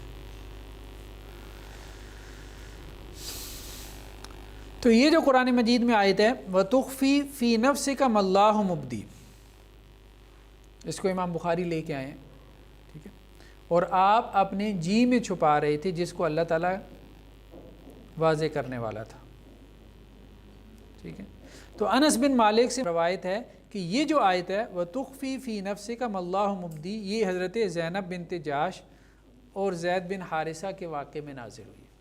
بعض اوقات یہ ہوتا ہے کہ صحابہ کرام میں شان نزول کے بارے میں اختلاف ہو جاتا ہے، ایک صحابی کہتا ہے کہ اس آیت کا یہ شان نزول ہے، دوسرا کہتا ہے یہ ہے، تو اس سے بھی مراد کیا ہوتی ہے؟ وہ شان نزول بیان نہیں کر رہے، یا یہ نہیں ہے کہ وہ آیت ایک سے زائد مرتبہ نازل ہوئی ہے، بلکہ وہ اس آیت کا مفہوم بیان کر رہے ہیں۔ جیسے یہ جو آیت ہے وَاتْلُ عَلَيْهِمْ نَبَأَ الَّذِي آتَيْنَاهُ آيَاتِنَا فَانْسَلَخَ مِنْهَا، آپ ان کو اس بندے کی خبر پڑھ کے سنائیں جس کو ہم نے اپنی نشانیاں دی تھیں اور وہ ان سے نکل بھاگا، فَاتْبَعَهُ الشَّيْطَانُ، شیطان نے اس کا پیچھا کیا اور وہ گمراہوں میں سے ہو گیا، ٹھیک۔ تو عبداللہ بن مسعود اور عبداللہ بن عباس کیا کہتے ہیں؟ اس سے مراد بنی اسرائیل کا کون سا شخص ہے؟ بلم بن باورا، بہت نیک شخص تھا بنی اسرائیل میں سے، تو اس کو بنی اسرائیل نے آمادہ کیا تھا کہ حضرت موسیٰ کے خلاف بد دعا کرے، مطلب مستجاب الدعوات تھا، تو وہ ان کے لالچ میں آ گیا لیکن بد دعا نہیں نکل سکی، اپنے خلاف بد دعا کرنے لگ گیا۔ عبداللہ بن عامر بن العاص کہتے ہیں کہ یہ آیت کس کے بارے میں؟ امیہ بن ابی سلط کے بارے میں، لیکن دونوں جو ہے وہ شان نزول نہیں بیان کر رہے، بلکہ کیا کہہ رہے ہیں کہ اس قسم کے لوگ اس آیت میں کیا ہیں؟ داخل، مطلب ہر زمانے میں اس آیت کو کیا کیا جا سکتا ہے؟ لوگوں کے ساتھ ریلیٹ کیا جا سکتا ہے۔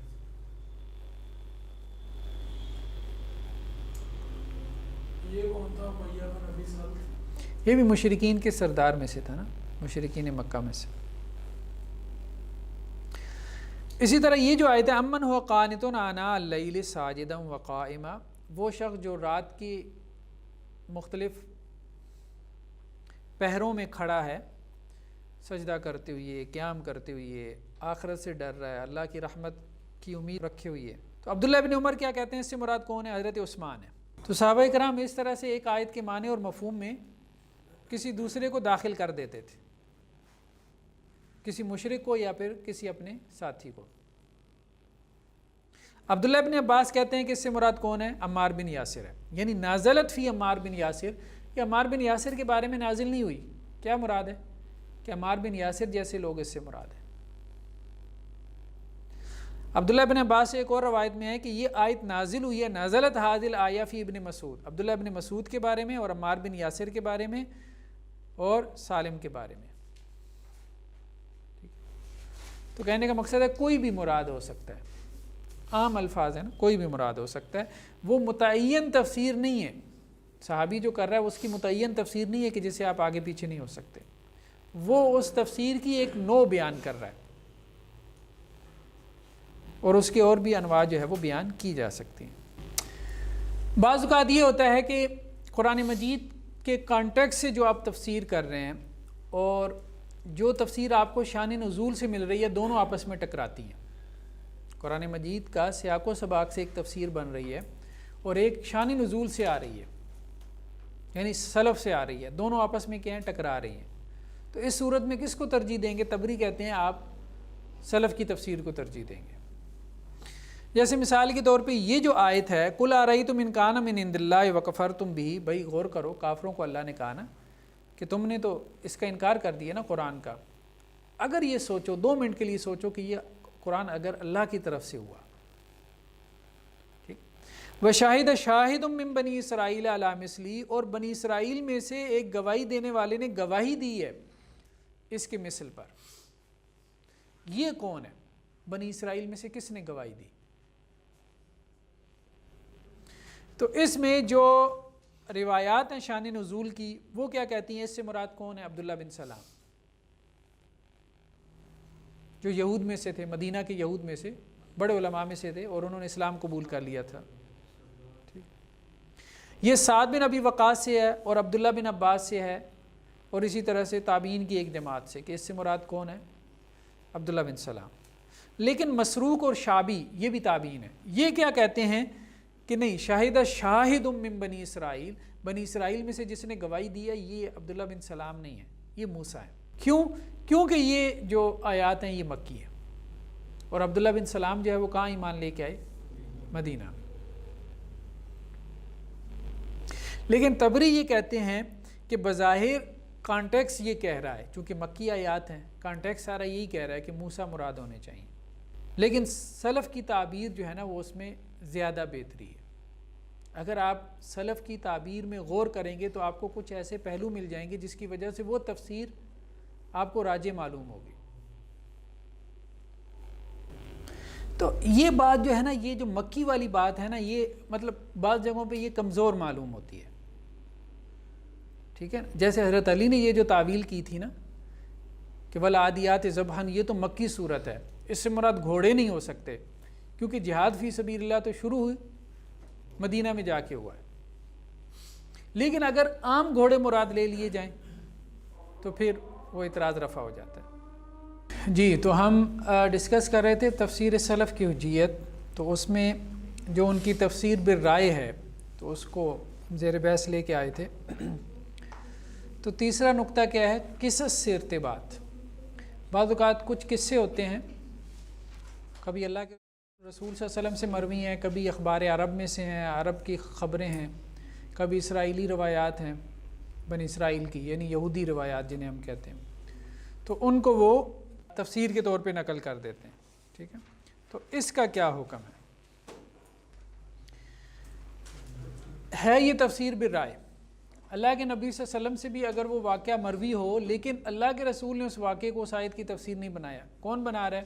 سلف بنا رہے ہیں، اس لیے ہم اس کو تفسیر بالرائے کہہ رہے ہیں، ٹھیک ہے؟ جیسے انہوں نے مثال کے طور پہ یہاں پہ بیان کیا، یہ صحیح بخاری کی روایت ہے حضرت ابو ہریرہ سے کہ اللہ کے رسول صلی اللہ علیہ وسلم نے کہا کہ حضرت موسیٰ جو ہے وہ بہت زیادہ حیا والے اور بہت زیادہ اپنے آپ کو چھپا کے رکھنے والے تھے، ستیر، ٹھیک ہے، مبالغے کا صیغہ ہے نا، یعنی اپنے جسم کا کوئی حصہ ظاہر نہیں ہونے دیتے تھے، جیسے ہر وقت اپنے آپ کو لپیٹ کے رکھنا۔ تو ان کی جو جلد تھی، ان کی جو سکن تھی، اس میں سے کچھ بھی کبھی کسی کی مطلب نظر نہیں پڑ سکتی تھی۔ تو اب بنی اسرائیل نے کیا کیا؟ انہوں نے کہا مطلب موسیٰ مطلب کیا ہے؟ اب دیکھیں نا، مردوں کے کچھ نہ کچھ چیزیں تو ویسے ہی ہاتھ پاؤں، کبھی یہ بازو چڑھائے ہیں، کبھی مطلب ٹانگوں میں سے کپڑا اوپر اٹھا لیا، تو ایسا تو وہ ایک عمومی سی بات ہوتی تھی نا۔ تو حضرت موسیٰ میں بہت حیا تھا، تو اس سے بنی اسرائیل جو ہے وہ شک میں پڑ گئے کہ پتہ نہیں موسیٰ اپنے آپ کو اتنا چھپاتے کیوں ہیں، مطلب عورتوں کی طرح ایسے سمیٹ کے کیوں رکھتے ہیں، شاید ان کو بیماری ہے۔ تو یہ بنی اسرائیل نے جو ہے نا وہ ایسی باتیں کرنا شروع کر دیں۔ تو ایک مرتبہ ایسے ہوا کہ حضرت موسیٰ جو ہے وہ ایک نہر پہ اترے غسل کے لیے، تو انہوں نے کپڑے اپنے جو ہے وہ پتھر پہ رکھے، تو وہ پتھر ان کے کپڑے لے کے بھاگ گیا۔ تو حضرت موسیٰ پتھر کے پیچھے پیچھے اور پتھر جو ہے وہ آگے آگے، یہاں تک کہ بنی اسرائیل کے جو سردار تھے ان کے پاس آ کے حضرت موسیٰ جو ہے وہ رک گئے۔ تو حضرت موسیٰ نے پھر اس پتھر کی خوب پٹائی کی، اپنے عصا سے اچھی خاصی اس کو ضربیں لگائیں۔ تو اللہ کے رسول صلی اللہ علیہ وسلم نے پھر یہ آیت مبارکہ پڑھی، کہا کہ یا ایھا الذین آمنوا لا تکونوا کالذین آذوا موسیٰ فبرأہ اللہ مما قالوا، کہ اہل ایمان ان لوگوں کی طرح نہ ہو جاؤ جنہوں نے موسیٰ کو اذیت دی، یعنی ایسی باتیں کر کے حضرت موسیٰ کو اذیت پہنچاتے تھے کہ اصل میں ان کو بیماری ہے، اس لیے اپنے آپ کو سمیٹ کے رکھتے ہیں۔ تو اللہ نے ان کے اس الزام سے حضرت موسیٰ کو کیا کیا؟ بری کر دیا۔ وَقَانَ عِنْدَ اللَّهِ وَجِيهًا، اور موسیٰ اللہ کے ہاں بہت مقام اور مرتبے والے تھے، بہت وجاہت تھی ان کی۔ ہاں، یہ تفسیر نبوی۔ اسی طرح سے ایک اور واقعہ جو اصحاب اخدود کا واقعہ، کھائیوں والا، صحیح مسلم کی روایت میں ہے کہ ایک بادشاہ تھا، تو اس کے پاس ایک جادوگر تھا۔ تو جب جادوگر کی وفات یعنی اس کی موت کا وقت قریب آ گیا، تو اس نے بادشاہ سے کہا کہ میں اپنا علم آگے منتقل کر کے جانا چاہتا ہوں، مجھے کوئی لڑکا دے دو۔ تو بادشاہ نے اس کو ایک لڑکا دے دیا۔ اب وہ لڑکا جادوگر کے پاس جادو کی تعلیم حاصل کرنے کے لیے جاتا تھا، اور رستے میں ایک راہب یعنی عیسائی جو بھی پادری تھا وہ اس کے پاس سے اس کا گزر ہوتا تھا، تو اس کی وہ باتیں سنتا تھا تو وہ اسے بڑی بھلی لگتی تھی۔ اب جادوگر کے پاس وہ لیٹ پہنچتا تھا تو جادوگر اس کو مارتا تھا۔ تو لڑکے نے شکایت کی راہب سے، تو راہب نے کہا کہ ایسا کرو کہ جب جادوگر کے پاس لیٹ پہنچو تو اسے کہو کہ میرے گھر والوں نے مجھے کام پہ لگایا ہوا تھا، گھر والوں کے پاس لیٹ پہنچو تو انہیں کہو کہ جادوگر نے مجھے روک لیا تھا۔ تو اس راہب نے اسے پھر جو ہے وہ کتاب کا علم دیا، جو بھی تورات کا جو بھی علم تھا وہ اس راہب نے اس کو سکھایا۔ تو اب معاملہ جب کھلا تو بادشاہ نے اس کو بچے کو قتل کرنا چاہا، لیکن وہ اس کو قتل کرنے پہ قدرت حاصل نہیں کر پایا، یہاں تک کہ بچے نے کہا کہ مجھے مطلب جو بھی وہ اٹیمپٹ کرتے تھے وہ ساری رائے گاہ جاتی تھی، تو بچے نے کہا کہ اگر ایک تدبیر ہے تو مجھے قتل کر سکتے ہو کہ مجمع جمع کرو لوگوں کا، اور پھر جو ہے وہ میری تیر کمان لو اور بسم اللہ رب الغلام، اللہ کے نام سے، اس بچے کے رب کے نام سے یہ پڑھ کے تیر چلاؤ گے تو تم مجھے مار پاؤ گے۔ تو وہ بادشاہ نے ایسا ہی کروایا، وہ مجمع جمع تھا، انہوں نے کہا تو اس کا رب تو سچا تھا، ٹھیک ہے بچہ تو سچا نکلا ہے تو اس کا رب بھی سچا ہے، تو وہ سارے لوگ ایمان لے آئے۔ تو بادشاہ نے کیا کیا، کھائیاں کھدوا کے ان کے اندر ایندھن بھروا کے آگ جلوا کے جو لوگ ایمان لائے تھے ان کو ان کے اندر۔ تو اب اس جو واقعے کو مفسرین نے یعنی سلف نے کیا کیا، والسماء ذات البروج، وہ جو آیات ہیں ان کی تفسیر میں اس کو نقل کیا، ٹھیک۔ تو یعنی قصص کو قرآن مجید کی آیات کے ساتھ ان کو جوڑنا، ان کو لنک کرنا۔ لیکن اللہ کے رسول صلی اللہ علیہ وسلم نے اس واقعے کو ان آیات کی تفسیر کے طور پہ نقل کیا، لیکن بہرحال وہ تفسیر بنتی تو ہے، ایک اعتبار سے بن جاتی ہے۔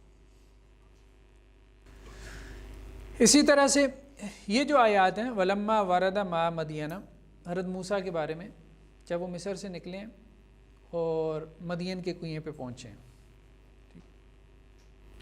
تو وہاں انہوں نے ایک قوم کو دیکھا جو کہ پانی پلا رہے تھے، اور دو اور عورتوں کو دیکھا جو کہ ان سے پرے کھڑی تھیں اپنی بکریوں کو روک کے۔ تو حضرت موسیٰ نے ان سے کہا کہ بھئی تمہارا کیا معاملہ ہے؟ تو انہوں نے کہا جب تک یہ چروائے نہیں چلے جاتے ہم اپنی بکریوں کو پانی نہیں پلواتے۔ حضرت عمر بن خطاب کیا کہتے ہیں، حضرت عمر رضی اللہ عنہ اس آیت کی تفسیر میں،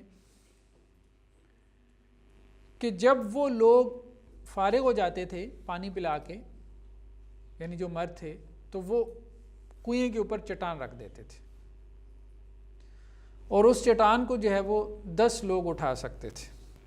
تو حضرت موسیٰ علیہ السلام نے اس چٹان کو کیا کیا، ہٹا دیا، ان عورتوں کے لیے ہٹا دیا۔ اب یہ مطلب قصہ ہے واللہ عالم، اب یہ حضرت عمر نے اس کو کہاں سے لیا، بظاہر تو یہ محسوس ہوتا ہے اسرائیلیات میں سے ہے، کیونکہ کچھ ایسے لوگ تھے جو کہ یہود سے جو ہے وہ مسلمان ہوئے تھے، تو وہ اس قسم کے کافی واقعات اپنی کتابوں سے نقل کرتے تھے۔ مطلب ہماری کتاب قرآن مجید میں جو پچھلی قوموں کے حوالے سے جو واقعات ہیں تو ان کی تکمیل وہ کرتے تھے اپنی کتابوں سے، ان قصوں کو کمپلیٹ کرتے تھے۔ اسی طرح سے حضرت عبداللہ بن مسعود، عبداللہ بن عباس وغیرہ، تو یہ تفسیر بالرائے ہے، ٹھیک ہے، اس کو ہم کیا کہیں گے، تفسیر بالرائے، چاہے اس قصے کی تکمیل میں انہوں نے جو کچھ کہا ہے، لیکن ہم اس کو تفسیر بالرائے کی ذیل میں لے کے آئیں گے، یہ منقول تفسیر اس طرح سے نہیں کہلائے گی۔ اسی طرح سے قرآن مجید میں ہے کہ جیسا کہ شیطان کی مثال، جب اس نے انسان سے کہا کہ تو کفر کر، ٹھیک، تو جب انسان نے کفر کیا تو اب شیطان نے کہا میں تو تجھ سے بری و ذمہ ہوں، میری تیری دوستی ختم، میں تو اللہ سے ڈرتا ہوں۔ تو حضرت علی رضی اللہ عنہ کہتے ہیں، یہ طبری میں روایت ہے کہ ایک راہب تھا جس نے 60 سال اللہ کی عبادت کی، ٹھیک ہے، تو اب شیطان کو اس نے تھکا دیا تھا اس راہب نے، یعنی شیطان نے بڑی چالیں چلی کہ اس کو گمراہ کرے، لیکن اس کو گمراہ نہیں کر سکا، یہاں تک کہ شیطان جو ہے وہ ایک عورت پہ آیا اور اس کو جنون لاحق ہو گیا، یعنی جیسے ہم کہتے ہیں نا جیسے مرگی کا دورہ پڑتا ہے کچھ لوگوں کے اوپر جو ہے، تو اب وہ اس کے بھائیوں کے پاس گیا اور کہنے لگا کہ فلاں کے پاس اس کو لے جاؤ، اس عورت کو فلاں کے پاس، اور یہ چھوڑ جائے گا، جو بھی اس کے اوپر جن ہے یہ اس کو حاسب ہے اس کو چھوڑ جائے گا۔ تو اس کے پاس لے آئے اور وہ جو شخص تھا وہ اس کے ساتھ ملوث ہو گیا، تو اس پہ اللہ تعالیٰ نے یہ آیات جو ہے وہ نازل کی کہ کمثل شیطان اذ قال للانسان اکفر۔ تو اب یہ بھی کیا ہے، یہ مطلب پچھلی قوموں میں کوئی ایسا قصہ تھا جو کہ حضرت علی رضی اللہ عنہ نے سنا کہیں سے، جسے ہم اسرائیلیات کہہ رہے ہیں، تو اس کو انہوں نے اس آیت کی کیا کیا، تفسیر بنا دیا۔ یہ بہرحال تفسیر بالرائے ہے۔ اسی قسم کے جو ہے وہ واقعات ہمیں عبداللہ ابن مسعود سے، عبداللہ ابن عباس وغیرہ سے بھی مل جاتے ہیں۔ تو بہرحال اسرائیلیات کے ذریعے سے جو تفسیر کی جاتی ہے وہ تفسیر بالرائے ہے، ہم اس کو تفسیر بالمنقول نہیں کہہ سکتے، اور نہ ہی ہم اس کو حجت یا بائنڈنگ کہہ سکتے ہیں۔ اسرائیلیات کے ذریعے جو تفسیر ہے، آگے اس پہ مستقل ایک چیپٹر آ رہا ہے۔ اللہ کے رسول صلی اللہ علیہ وسلم نے ایک عمومی سا قاعدہ یہ بیان کر دیا کہ حدثوا عن بنی اسرائیل ولا حرج، بنی اسرائیل سے بیان کر لو، اس میں حرج نہیں ہے۔ یہ صحیح بخاری کی روایت ہے، لیکن یہ ہے کہ اس کی تصدیق نہ کرو اور تکذیب بھی نہ کرو۔ تصدیق اس لیے نہ کرو، ہو سکتا ہے کہ وہ جھوٹ ہو اور تم اس کی تصدیق کر دو۔ تکذیب اس لیے نہ کرو، ہو سکتا ہے وہ سچ ہو۔ یعنی اس میں تو کوئی شک نہیں نا، اللہ نے ان کتابوں کو نازل کیا، اور ضروری نہیں کہ سارا ہی ان کے پاس جھوٹ ہو۔ بیسیکلی تو قرآن نے بھی کہا نا کہ تحریف ہو گئی ہے، خلط ملط ہو گیا، حق باطل کے ساتھ مل گیا۔ اب اس میں کتنا حق ہے کتنا باطل ہے یہ ہمارے علم میں نہیں۔ تو اس لیے اسرائیلیات سے لے لینا یا ان کو بیان کرنے میں کوئی حرج نہیں ہے، لیکن ان کو قرآن مجید کی تفسیر ہم نہیں کہہ سکتے، تصدیق و تکذیب نہیں کر سکتے۔ اوورآل اگر کوئی بات سمجھ میں آتی ہے تو ٹھیک ہے۔ تو اسرائیلی روایات عام طور پہ وہب بن منبی، یہ یہودی جو ہے وہ علماء میں سے تھے جو بعد میں ایمان لے آئے، ان سے بہت زیادہ مروی ہیں۔ ابن اسحاق سے بھی ہیں، سدی سے بھی ہیں، کلبی سے بھی ہیں، مقاتل بن سلیمان سے۔ لیکن بہت ساری بعض اوقات اسرائیلی روایات ایسی ہوتی ہیں جو عجیب و غریب قسم کے، جنہیں منکر روایات کہتے ہیں۔ منکر مطلب یعنی طبیعت میں جیسے کوئی انسان میں نا ایک نفرت سی پیدا ہو جاتی ہے ان کو پڑھ کے کہ نہیں یہ قصے ٹھیک نہیں ہیں، یہ کہانیاں لگتی ہیں۔ ٹھیک ہے، دیو مالائی قصے وغیرہ تو ہر قوم نے پیدا کی ہیں نا، جسے ہم میتھالوجی کہتے ہیں۔ اب گریکس جو ہیں ان کی میتھالوجی آپ دیکھ لیں، ہندوؤں کے آپ دیکھ لیں، ان کے قصے کہانیاں دیو مالائی جو بھی ہیں۔ ہمارے ہاں تصوف کی روایت نے بھی بہت قصے کہانیاں پیدا کی ہیں۔ ٹھیک ہے، وہی جو ہندوؤں کے ہاں جو وہ کانسیپٹ تھے ان کے دیوی دیوتاؤں کے حوالے سے، وہ ہمارے پیروں فقیروں کے حوالے سے عام ہو گئے، بزرگوں کے حوالے سے وہ ہواؤں میں اڑنے لگ گئے، اور درخت کے ساتھ جو ہے وہ کچا دھاگا باندھ کے 20 سال الٹا لٹک کے عبادت کرتے رہے۔ تو اس قسم کے وہ سارے قصے ہمیں ملتے ہیں تصوف کی روایت میں، ایسے عجیب و غریب قسم کے قصے۔ تو یہ چیزیں یہودی روایات میں بھی ہیں، ٹھیک ہے نا، اس قسم کے دیو مالائی قصے ہمیں ان کے ہاں بھی ملتے ہیں، تو وہ ان کو بیان نہیں کرنا چاہیے۔ اسناد نہیں ہوتی، بس ان کے لٹریچر میں ہے نا، اس کی سند یہی ہے کہ ان کے لٹریچر میں ہے۔ اسرائیلی روایات سے مراد یہ نہیں ہے کہ ضروری وہ تورات میں ہو، یعنی بائبل میں ہو۔ بائبل 3 کتابوں کا مجموعہ ہے نا، تورات، زبور اور انجیل۔ اس کے علاوہ بھی ان کے ہاں کچھ مروی ہے نا، جیسے ہمارے ہاں کتاب اللہ کے علاوہ کچھ مروی ہے حدیث کے طور پہ، یا صحابہ کے اقوال ہیں جنہیں آثار صحابہ ہم کہتے ہیں، تو ان کے ہاں بھی اسی طرح سے تاریخی ایک لٹریچر جو ان کے بڑوں کا وقت کے ساتھ ساتھ کمپائل ہوا ہے وہ بھی آگے نقل ہوا ہے نا، تو اسرائیلیات میں وہ بھی آ جاتی ہیں، ان کا تاریخی لٹریچر بھی آ جاتا ہے۔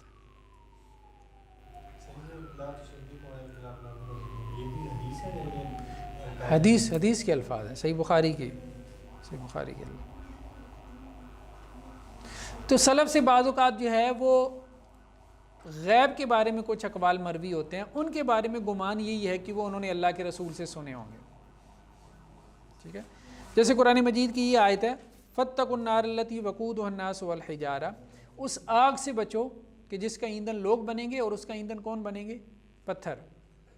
اب پتھروں سے کیا مراد ہے؟ بعض نے کہا اس سے مراد بت ہیں، اللہ تعالیٰ ان کی حسرت میں اضافہ کریں گے کہ ان کے بتوں کو بھی آگ میں جلایا جائے گا۔ عبداللہ ابن مسعود کہتے ہیں کہ اس سے مراد گندک کے پتھر ہیں، یعنی ایسے پتھر جو اس آگ کی تپش کو بڑھا دیں گے، تو وہ پتھر جہنم کے اندر ہوں گے۔ اب یہ ایک ایسی بات ہے کہ جس کا تعلق کس سے ہے؟ غیب سے ہے، آخرت سے ہے۔ اس میں غالب گمان یہی ہوتا ہے کہ صحابی نے اللہ کے رسول صلی اللہ علیہ وسلم سے کچھ سنا ہوگا، تو ایسی تفسیر عبداللہ ابن عباس سے بھی مروی ہے۔ اسی طرح سے حور مقصورات فی الخیام، خیام خیمے کی جمع، خیام سے کیا مراد ہے؟ خیمہ۔ حضرت عمر رضی اللہ عنہ سے اور عبداللہ ابن مسعود سے یہ مروی ہے کہ خیموں سے مراد موتی ہیں، مجوف کہتے ہیں جو اندر سے خالی ہوں گے، یعنی موتیوں کے خیمے ہوں گے۔ اب یہ بظاہر ایسی بات ہے کہ جس کو صحابی اپنی طرف سے نہیں کر سکتا، یعنی غالب گمان یہ ہے کہ اس نے اللہ کے رسول سے سنا ہوگا، کیونکہ اس کا تعلق مغیبات سے ہے نا، ان دیکھی چیزوں سے، ان سین سے۔ آخرت کی بات ہو رہی ہے۔ حضرت عبداللہ بن عباس سے مراد یہ ہے، وہ بھی یہی کہتے ہیں خیمے سے مراد کیا ہے، مطلب کوئی کپڑے کا یا وہ والا خیمہ جیسے ہمارے ذہن میں آ جاتا ہے ویسا نہیں ہوگا، موتی کا خیمہ ہوگا، ٹھیک ہے۔ اربع فراسخ فی اربع فراسخ، ایک فرسخ 3 میل کا ہوتا ہے، 12x12 کا۔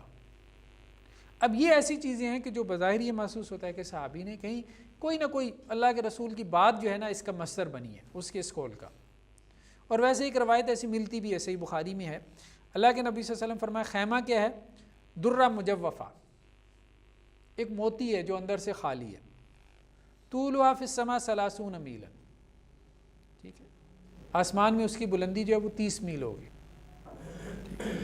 تو ایسی روایات ملتی ہیں جو خیمے کو واضح کر رہی ہیں کہ خیمے سے مراد یہاں موتیوں کا خیمہ۔ تو ایسی تفسیر جس میں امکان ہو کہ صحابی اپنی طرف سے بات نہیں کرے گا تو اس کو ہم پھر مرفوع کے حکم میں ہی سمجھیں گے، یعنی وہ موقوف کے حکم میں نہیں آئے گی۔ بعض اوقات تابعی کوئی ایسی بات کر دیتا ہے، ٹھیک ہے، تو وہ پھر مرسل روایت کے حکم میں آئے گی، اس کو ہم نہیں کہیں گے کہ اس نے، ظاہری بات ہے اس کے امکان نہیں ہے نا اللہ کے رسول سے اس نے بات سنی ہو۔ یہ جو آیت ہے یوم یقوم الروح، جس دن روح سے مراد کیا ہے؟ روح اور ملائکہ کھڑے ہوں گے، ٹھیک ہے۔ تو عام طور پہ تو اس سے مراد روح الامین حضرت جبریل لیے گئے، ٹھیک۔ تو یہ حضرت ضحاک اور شعبی یہ دونوں تابعین میں سے ہیں، ان کا قول ہے کہ اس سے مراد روح الامین حضرت جبریل ہے۔ مجاہد اور ابو صالح اور آمش کا قول کیا ہے کہ اس سے مراد ایک اور مخلوق ہے جو اللہ تعالیٰ پیدا کریں گے، جن کی شکلیں بنو آدم کی سی ہوں گی، انسانوں کی سی ہوں گی۔ تیسرا قول یہ ہے کہ اس سے مراد بنو آدم ہے، یہ حسن بصری سے، لیکن عام طور پہ اس سے مراد جو ہے وہ کیا ہے۔ اب ظاہری بات ہے یہ سارے اجتہادی اقوال ہیں، ہم ان کی حجیت کی بحث کر رہے ہیں نا، تو وہ حجت نہیں ہے نا، بائنڈنگ نہیں ہے نا۔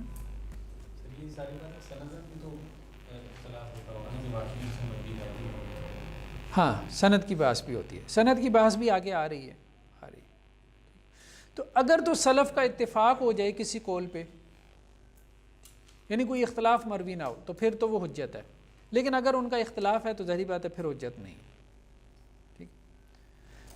اب جیسے دیکھیں ہم یہ سمجھتے ہیں کہ عام طور پہ جیسے فقہ میں اجماع منقول ہوا ہے، فقہی مسائل میں جیسے اجماع تفسیر میں بھی ہوتا ہے، لیکن اس کے نقل کرنے کا انداز اور ہوتا ہے، اس میں یہ نہیں کہا جاتا کہ مفسرین کا اس پہ اجماع ہے۔ سلف عام طور پہ یہ انداز اختیار کرتے ہیں کہ اس مسئلے میں کوئی قول ہمیں اختلافی نہیں ملا۔ جیسے اب یہ آیت ہے فالملکیات ذکرا، قسم ہے ان کی جو کہ ذکر کو ڈالنے والے، ذکر کرنے والے۔ تو عبداللہ بن مسعود اور عبداللہ بن عباس کیا کہتے ہیں؟ اس سے مراد کون ہے؟ فرشتے ہیں۔ کس کی قسم کھائی گئی ہے؟ فرشتوں کی قسم کھائی گئی ہے، ٹھیک ہے، جو کیا کرتے ہیں؟ جو ذکر کو یعنی وحی کو انبیاء کے اوپر نازل کرتے ہیں۔ ذکر سے مراد یہاں پہ وحی ہے، اور صحابہ میں اس کے علاوہ کوئی قول ہمیں نہیں ملتا، ٹھیک۔ تو ابن کثیر نے یہی بات کہی ہے کہ اس سے مراد کیا ہے؟ فرشتے ہیں۔ یہ بات عبداللہ بن مسعود نے کہی، عبداللہ بن عباس نے، مسروق نے، مجاہد نے، قتادہ نے، ربیع بن انس نے، سدی نے اور ثوری نے۔ ولا خلاف ہا ہنا، یہ انداز ہوتا ہے، یہاں کسی نے اختلاف نہیں کیا، ٹھیک ہے۔ تو یہ ہے تفسیر میں اتفاق۔ اسی طرح سے جو شروع میں آیت ہے والذاریات ذروا، یہاں مراد کون ہے؟ ہوائیں ہیں۔ حضرت علی، حضرت عبداللہ بن عباس دونوں نے کہا کہ اس سے مراد کیا ہے؟ قسم ہے ان کی جو کہ بکھیر کے رکھ دیتی ہیں، یعنی چلنے والی ہواؤں کی۔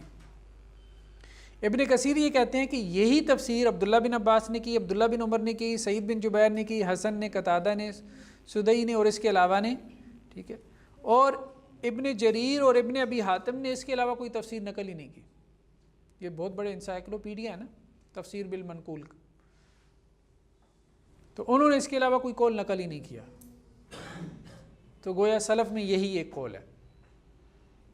تو اگر سلف میں ایک ہی قول موجود ہو تو پھر اس سے اختلاف جائز نہیں، لیکن اگر سلف میں ایک سے زائد اقوال موجود ہوں تو پھر ظاہری بات ہے جب ان کے اقوال آپس میں نہیں مل رہے تو ان سے اختلاف جو ہے وہ ممکن ہے۔ سند کا مسئلہ بہت اہم ہے تفسیر سلف میں، سند کا مسئلہ۔ دیکھیں سند یا تو صحیح ہوگی یا پھر اس کی سند ضعیف ہوگی. یعنی صحابی کی تفسیر ہے یا تابعی کی ہے یا تبع تابعی کی تفسیر ہے، اس کی سندیں بھی تو نقل کی ہیں نا. طبری نے، ابن ابی حاتم نے، ابن منذر نے، ابن مردویہ نے، انہوں نے سندیں بھی نقل کی ہیں. تو سند اگر تو صحیح ہے تو پھر تو ظاہری بات ہے اس تفسیر کی نسبت اس صاحب علم کی طرف کی جائے گی، صحابی یا تابعی یا تبع تابعی کی طرف کی جائے گی. بعض اوقات سند کیا ہوتی ہے؟ ضعیف ہوتی ہے. تفسیری اقوال میں بڑی تعداد ایسے اقوال کی ہے جن کی سندیں کیا ہیں؟ ضعیف ہیں. اس لیے امام احمد بن حنبل نے کہا 3 چیزوں کی سند ہوتی نہیں ہے، ایک تفسیری اقوال، دوسرا تاریخ، اور تیسرا یہ سیرت مغازی. امام احمد بن حنبل کے اس قول کا کیا مطلب ہے؟ اس کے مختلف معنی بیان کیے گئے. ایک اس کا معنی یہ بھی کیا گیا کہ عام طور پہ ان کی سند ہوتی نہیں ہے، تو اس لیے ان کی سندوں کے پیچھے پڑنا یہ کوئی زیادہ عقل مندی نہیں ہے تفسیری اقوال کی، کیونکہ اس میں اہتمام نہیں کیا گیا سندوں کا. دوسرا قول یہ ہے کہ ان کی سندیں جو ہے نا وہ عام طور پہ صحیح نہیں ہوتی کہ ان کی تحقیق کے پیچھے آپ پڑھیں. لیکن بہرحال سندوں کا اہتمام کیا، بات طبری نے کیا، ابن منذر نے کیا، ابن ابی حاتم نے کیا، ابن مردویہ نے کیا. انہوں نے اپنی تفاسیر میں جو بھی اقوال نقل کی صحابہ کے، تابعین کے، تبع تابعین کے، ان کی اسناد کا ذکر کیا. سلف میں ہمیں جو رویہ ملتا ہے طبری کے ہاں اور اسی طرح ابن کثیر کے ہاں، وہ سند کو اہمیت دیتے ہیں لیکن ہر جگہ نہیں. اب جیسے دیکھیں ایک تابعی ہے، اس کا نام ہے ضحاک. ضحاک جو ہے نا وہ ابن عباس سے بہت زیادہ نقل کرتا ہے تفسیر. اچھا ائمہ یہ کہتے ہیں کہ ضحاک کی ملاقات ثابت نہیں ہے ابن عباس سے، ضحاک کی ابن عباس سے ملاقات ثابت نہیں ہے. لیکن یہ عبداللہ ابن عباس ہے تابعی، لیکن عبداللہ ابن عباس سے جو ہے وہ بہت زیادہ تفسیر نقل کرتا ہے. تو ابن کثیر اب کیا کرتے ہیں؟ بعض مقامات پہ اس کی تفسیر نقل کر جاتے ہیں اور کوئی تبصرہ نہیں کرتے، اور کہیں پہ جو ہے وہ تبصرہ کرتے ہیں اور کہتے ہیں سند منقطع ہے، اس کی تو ملاقات ہی نہیں ہے ابن عباس سے، کیسے نقل کر رہا ہے؟ تو یہ رویہ کیوں ہے؟ اس رویے کو سمجھنے کی ضرورت ہے کہ انہوں نے کہیں پہ سختی کی ہے، کہیں پہ نہیں کی. جہاں وہ دیکھتے ہیں کہ اس کی تفسیر میں نکارت ہے، منکر ہے، غرابت ہے، اجنبی پن ہے، وہاں وہ اس کی سند کو موضوع بناتے ہیں. جہاں وہ دیکھتے ہیں کہ یہ ایسی تفسیر ہے جو خود لغت سے بھی نکل رہی ہے یا اس کی کچھ اور قرائن سے بھی تصدیق ہو رہی ہے، یعنی معقول معلوم ہو رہی ہے، تو وہاں اس کی سند اس کا وہ اعتبار نہیں کرتے. جیسے عبداللہ بن مبارک نے کہا نا، حکیمانہ جو قول ہے اس کی سند کی ضرورت نہیں، وہ قول خود ایک سند ہے. وہ قول کا کانٹینٹ ہی بتا رہا ہے کہ کسی حکیم نے کہا ہوگا، حکیم لقمان نے. جیسے یہ جو آیت ہے واقفوہم انہم مسئولون، کہ قیامت والے دن کہا جائے گا، یعنی جہنمیوں کے بارے میں اللہ تعالیٰ فرشتوں کو کہیں گے ان کو ٹھہراؤ، ان سے سوال کیا جائے. ٹھیک، تو ضحاک نے ابن عباس سے نقل کیا کہ کیا کہا جائے گا فرشتوں کو کہ ان کو روکو، ان کا محاسبہ کیا جائے، سوال و جواب کیا جائے. تو وہ یہ لغوی معنی ہے، کر دیا ہے مترادفات سے. تو ضحاک نے ابن عباس سے کر دیا ہے. ابن کثیر نے اس پہ کوئی تبصرہ نہیں کیا، ٹھیک، کیونکہ یہ تفسیر ایسی نہیں تھی. لیکن ایک اور جگہ پہ جو ہے وہ ضحاک ابن عباس سے کہتے ہیں کہ یہ جو آیت ہے نا، قد افلح من زکا، وہ کامیاب ہو گیا، من زکاہا. عام طور پہ اس کا ترجمہ کیا گیا جس نے تزکیہ کیا اپنے نفس کا. تو ضحاک نے کیا کہا ابن عباس سے کہ ابن عباس نے یہ بات کہی ہے کہ میں نے اللہ کے رسول صلی اللہ علیہ وسلم سے سنا ہے کہ اللہ کے نبی صلی اللہ علیہ وسلم کیا کہتے ہیں، افلحت نفس زکاہا اللہ. زکا کا فاعل کس کو بنا دیا؟ اللہ کو، کہ وہ کامیاب ہوا جس کا تزکیہ اللہ نے کیا. تو اب ابن کثیر کیا کہتے ہیں، وَالضَّحَاكُ لَمْ يَلْقَ ابن عباس، ابن عباس سے تو اس کی ملاقات ہی ثابت نہیں ہے، تو یہ تفسیر تو منقطع ہو گئی. تو جہاں وہ دیکھتے ہیں کوئی نقطہ نکل رہا ہے، جہاں وہ دیکھتے ہیں کہ کوئی اہم نقطہ نکال رہا ہے یہ، تو وہاں وہ اس کی سند کو زیر بحث لے آتے ہیں. جہاں وہ کہتے ہیں کہ ایک عام سی تفسیر بیان کی ہے، ہر دوسرے بندے کو وہی سمجھ میں آ رہی ہے، کیا فرق پڑتا ہے؟ ضحاک نے ابن عباس سے بیان کر لیا، یعنی بات تو ٹھیک ہی ہے، سمجھ رہے ہیں نا بات اس کو. تو یہاں پہ یہ بھی تو لکھ سکتے ہیں کہ یہ بات سمجھ میں نہیں آتی، یہ بات جس طرح آپ نے کہا غرابت ہے، یہ بھی تو لکھ سکتے تھے یہاں پہ. اب یہاں پہ یہ کیوں لکھا کہ ملاقات ہی؟ دیکھیں نا، ایک نقطہ ہے نا، نقطہ ہے، اب ایک بات ثابت ہو رہی ہے، ایک نقطہ رسی ہو رہی ہے، تو وہ کہہ رہے ہیں اگر نقطہ رسی کرنی ہے نا تو پھر صحیح سند لے کے آؤ. اللہ کے رسول کی طرف نسبت ہو رہی ہے نا کہ اللہ کے رسول نے کہا ہے، تفسیر نبوی بن رہی ہے نا، تو وہ کہہ رہے ہیں کہ نہیں اب صحیح سند لے کے آؤ.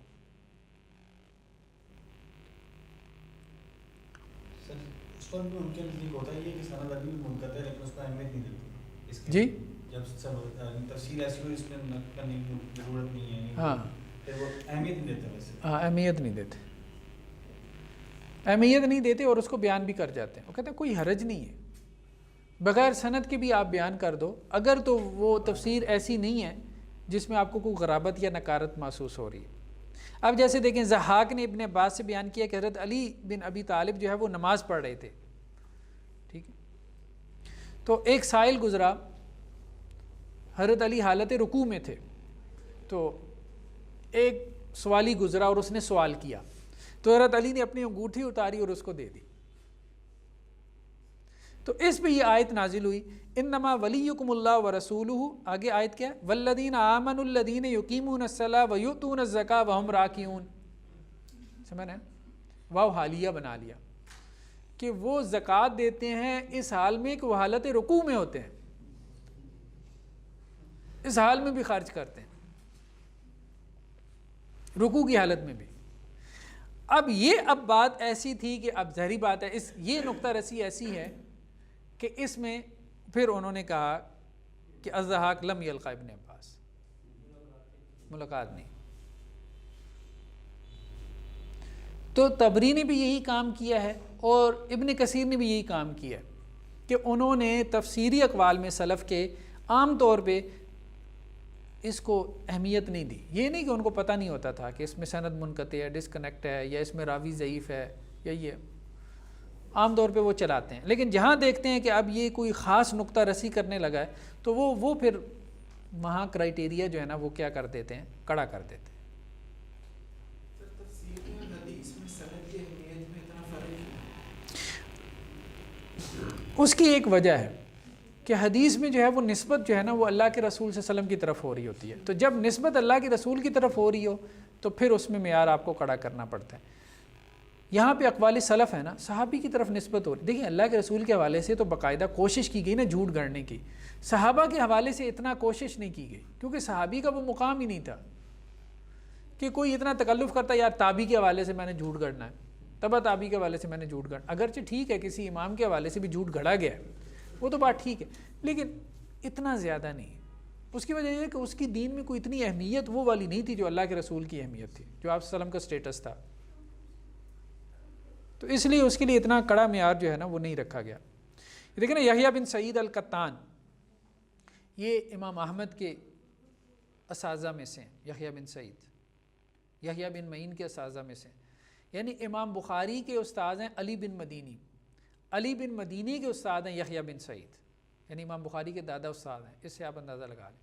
امام بخاری کہتے ہیں کہ میں جس کے ساتھ بیٹھا نا تو ہمیشہ میں نے اپنے آپ کو اس سے بہتر پایا علمی اعتبار سے، لیکن جب میں علی بن مدینی کے پاس بیٹھتا تھا نا تو مجھے لگتا تھا کہ نہیں وہ مجھ سے بہت بہتر ہے. تو علی بن مدینی کی یہ استاد ہیں یحییٰ بن سعید، یہ بہت بڑے محدثین میں سے، ائمہ جرح و تعدیل میں سے. یہ کہتے ہیں کہ جب تفسیر ہم نقل کرتے ہیں لوگوں سے تو اس میں ہم کیا کرتے ہیں، تساہل برتتے ہیں، اس میں ہم سختی نہیں کرتے. جیسے انہوں نے کہا کہ جی لیس ہے،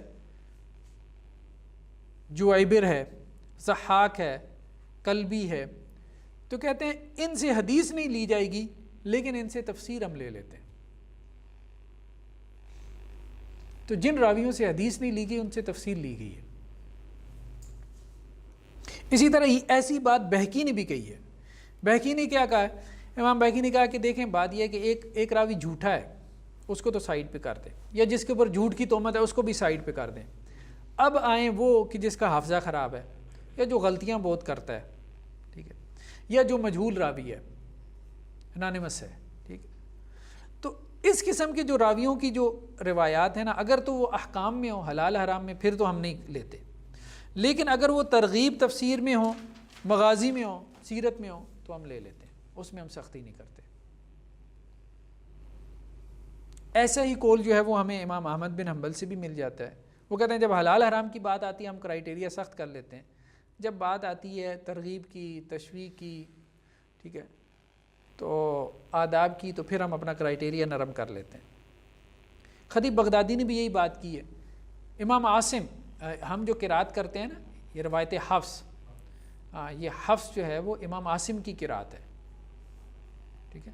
امام عاصم سے حدیث نہیں لیتے تھے محدثین، حدیث نہیں لیتے تھے، قرآن لے لیا.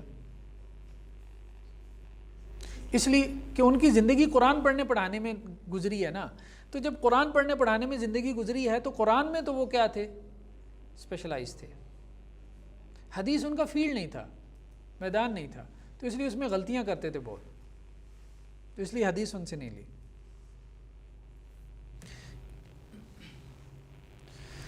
البتہ ہمارے ہاں علامہ البانی نے، اور علامہ البانی کے بعد اب کچھ اور لوگوں نے بھی اس حوالے سے سختی کی ہے. یہ سختی مناسب نہیں ہے. علامہ البانی نے کہا کہ ایک تفسیری قول کو کیا کرو، اسی طرح سے پرکھو جیسے حدیث کو پرکھتے ہو. صحابی کی تفسیر ہو، تابعی کی ہو، تبع تابعی کی ہو، سخت کرائیٹیریا. اتنی کرائیٹیریا کیونکہ ان کے لیے اتنا، مطلب آپ کہیں کہ جی وہ جو اب تو ہمارے لیے وہ ہو گئے نا، معروف ہو گئے، ٹھیک ہے، مجاہد، سعید بن جبیر، اکرمہ، قتادہ. اب لوگ ان کے حوالے سے کتنا جھوٹ گڑیں، کیوں گڑیں گے؟ کسی نے خواہ مخواہ کیا نہیں، غلطی کا امکان ہے، ٹھیک ہے، غلطی کا امکان ہو سکتا ہے. تو اس لیے اگر کوئی بہت اہم بات ہو، بہت زیادہ کوئی نکارت ہو، غرابت ہو، پھر تو بندہ سند کی تحقیق کی طرف چلا جائے، ورنہ سند کی تحقیق کی جو ہے وہ ضرورت نہیں. لیکن آپ سر یہ جو اس کا کرائٹیریا ہے حدیث کا، فضائل اور وعید کے لیے جو بہت سی ضعیف روایات بھی ہیں، تو وہ تو اس کے اوپر نہیں ہوگا، یا وہ بھی اس کے اوپر ہوگا کہ فضائل کے لیے ضعیف حدیث سے کوٹ کی جا سکتی ہے، یا وعید کے لیے جو، اس میں ابن حجر نے جو 3 شرائط بیان کی ہیں نا، اس کی اصل ثابت ہو، ٹھیک ہے، اور دوسرا یہ ہے کہ اس کا عقیدہ نہ رکھے، عقیدہ نہ رکھے، اور تیسرا یہ کہ ضعف زیادہ نہ ہو، یعنی جھوٹا راوی نہ ہو، یا اس پہ تہمت کذب نہ ہو، ضعف جو ہے وہ کم ہو. اچھا، خواتین کی طرف سے ایک سوال آیا تھا، بس ہم اس کو اب وہ وائنڈ اپ کرتے ہیں. یہ جو آیت ہے نا، وَقَرْنَ فِي بُيُوتِكُنَّ وَلَا تَبَرَّجْنَ تَبَرُّجَ الْجَاهِلِيَّةِ الْأُولَىٰ، کہ اس سے کیا مراد ہے؟ کیا عورت کا گھر سے باہر نکلنا الاؤڈ ہے کہ نہیں ہے؟ کرنا کے بارے میں نا ویسے 2 رائے ہیں کہ اصل میں اس کا مادہ کیا ہے، روٹ ورڈ کیا ہے. بعض اہل علم نے کہا کہ واو قاف را ہے، یہ اصل میں وقار سے ہے. وقار بھی اسی معنی سے، ٹھہرنے کے معنی میں استعمال ہوتا ہے یہ لفظ. بعض نے کہا کہ یہ اصل میں اس کا مادہ قرار ہے، کاف را را، ایک را گری ہوئی ہے. قرار بھی سکون کے معنی میں ہے، تو معنی تو اس کا یہی ہے، سکونت اختیار کرنا، ٹھہرنا. لیکن صحیح بخاری کی ایک روایت ہے، اللہ کے رسول صلی اللہ علیہ وسلم نے حضرت سودا سے کہا تھا رضی اللہ عنہ کہ اللہ تعالیٰ نے تم عورتوں کو جو ہے وہ، وہاں حوائج کے لفظ ہیں، حوائج حاجت سے ہے، حوائج کے لیے اللہ تعالیٰ نے تم عورتوں کو باہر نکلنے کی اجازت دی ہے. تو عام طور پہ اہل علم کا موقف یہی ہے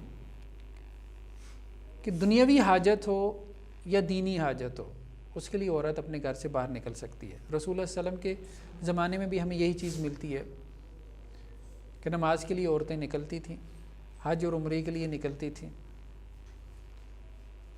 اس کے علاوہ دنیاوی حاجت کے لیے نکلتی تھیں. تو اس میں کوئی حرج والی بات نہیں کہ عورت اگر دینی حاجت سے یا دنیاوی حاجت سے گھر سے باہر نکلتی ہے. لیکن ایک بات یہ ہے کہ اس میں توازن ہونا بہت ضروری ہے، توازن ہونا بہت ضروری ہے. بلکہ مجھے 2-4 دن پہلے نا ایک صاحب نے فون کیا، میرے ریلیٹیو ہیں، اچھا وہ بھی عالم دین ہے، اچھے خاصے ماشاءاللہ، اور یونیورسٹی میں رہے، پروفیسر ہیں وہ ماشاءاللہ، اب ریٹائرڈ ہونے والے تھے، تو اپنے بیٹے کے رشتے کے حوالے سے نا کہہ رہے تھے، تو کہہ رہے تھے آپ دیکھیں کچھ جو ہے نا. اچھا مجھے انہوں نے ایک بات کی، اور یہ بات انہوں نے پہلی مرتبہ نہیں کی، یہ بات پہلے بھی کئی لوگوں نے مجھے کی. تو اب ظاہری بات ہے لوگوں کی ایک اسیسمنٹ ہے نا، اس میں کوئی نہ کوئی جو ہے وہ پیچھے اس کو ویٹیج دینا چاہیے.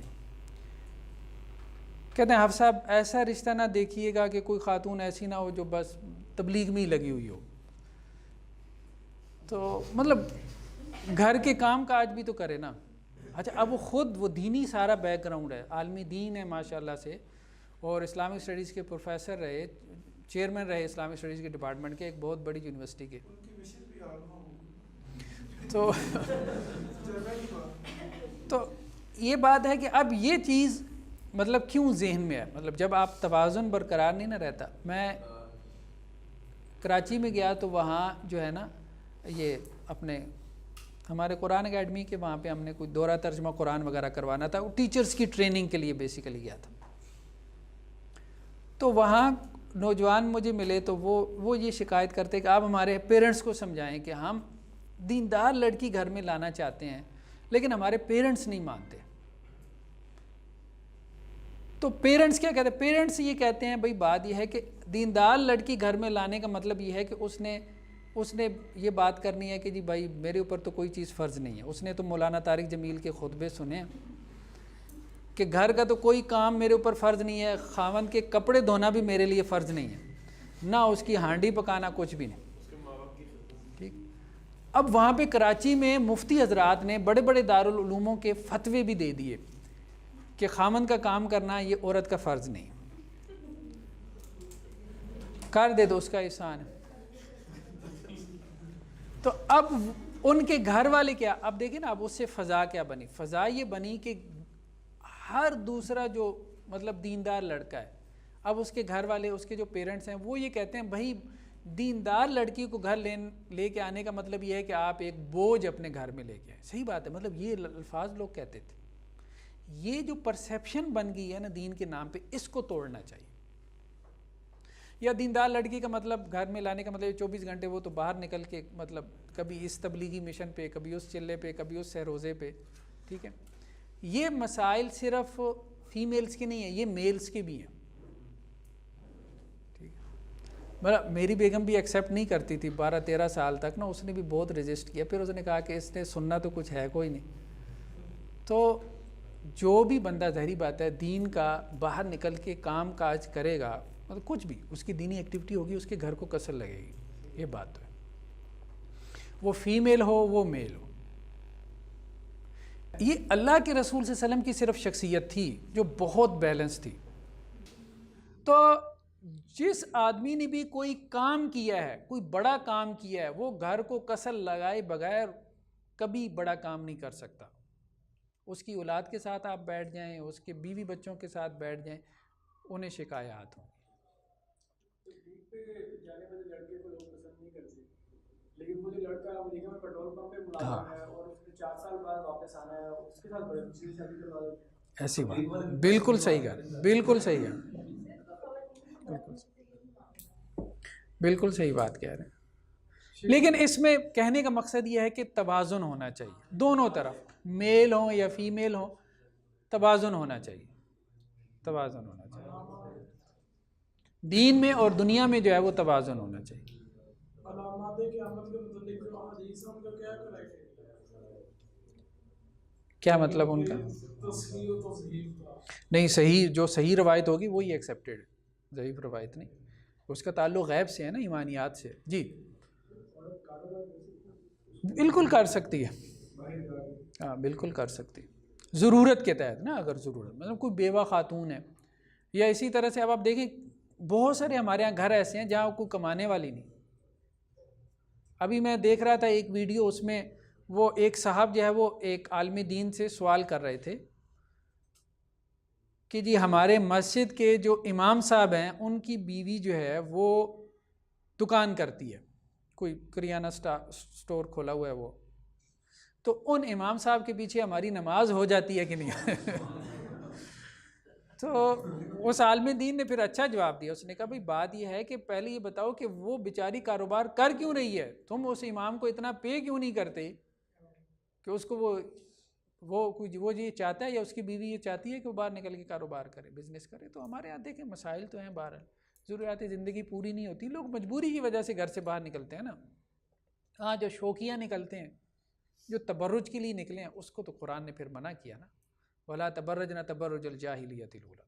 تو عورت اگر جاب کرتی ہے لیکن کوشش کرنی چاہیے کہ مخلوط معاشرت میں نہ کرے, ٹھیک ہے, جیسے عورتوں کے سیٹ اپ میں, ٹھیک ہے, کوئی حرج والی بات نہیں.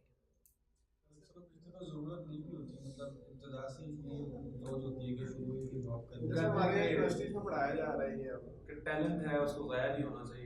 تو آپ نے اتنا پڑھا اس میں چاہے وہ شریعت کا خیال رکھتے ہوئے جائے باہر جتنی گنجائش ہے. ڈاکٹرز کا معاملہ ہے, ہاں ہم فیمیل ڈاکٹرز تلاش کرتے ہیں لیکن فیمیلز کو لے کے کوئی نہیں. نہیں دیکھیں جہاں ضرورت ہے نا, دیکھیں کچھ شعبے تو ایسے ہیں جیسے چائے اسپیشلسٹ ہونی چاہیے, گائناکالوجسٹ ہونی چاہیے, ٹھیک ہے, ٹیچرز ہیں, جہاں پہ ضرورت ہے وہاں تو کہنا چاہیے کہ عورتوں کا ہونا واجب ہے, شرعی فریضہ ہے, فرض کفایہ کا درج ہے کہ اتنی عورتیں ہونی چاہیے. ٹھیک, ایک عورت مرد کے سامنے کیوں اپنا سطر کھولے, ٹھیک ہے, وہ بات ٹھیک ہے.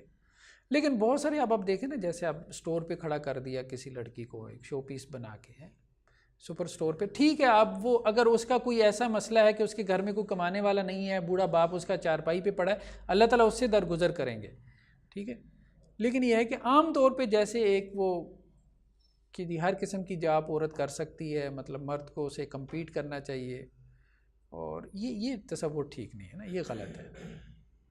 مطلب دائرہ کار ہے نا, عورت کا اپنا دائرہ کار ہے, مرد کا اپنا دائرہ کار ہے. مرد کا اب ہمارے ہاں دیکھیں, اب ہمارے پیچھے وہ پینٹ تھا میں, مرد سارا دن بیٹھ کے یا تو وہ سگریٹ پھونکتے ہیں, صحیح بات کہہ رہا ہوں, یا وہ بلیئرڈ کھیلتے ہیں, یا وہ تاش کھیل رہے ہوتے ہیں, اور عورتیں گھروں میں جا کے کام کاج کر رہی ہیں. اب آپ ایسی صورتحال میں دلیلیں ڈھونڈو گے کہ بھائی عورت کام, بھائی وہ کیوں کام کر رہی ہے, مرد کیوں نہ کرے, وہ نکما ہو کے گھر بیٹھ گیا. اس بیانیے کا نتیجہ یہ نکلا ہے کہ مرد گھر بیٹھ گیا جس کو کام کرنا چاہیے تھا, جس کو گھر کی ذمہ داری اٹھانی چاہیے تھی, اور عورت 8-8 گھنٹے کیا 10-10 گھنٹے کام کر رہی ہے, اور وہ مزدوری کر رہی ہے, کام بھی نہیں کرنا چاہیے, اسے مزدوری کرنا چاہیے. یہ ٹھیک نہیں ہے, توازن کی ضرورت ہے اس میں بہت زیادہ. چلیں جی, سبحانک اللہم و بحمدک.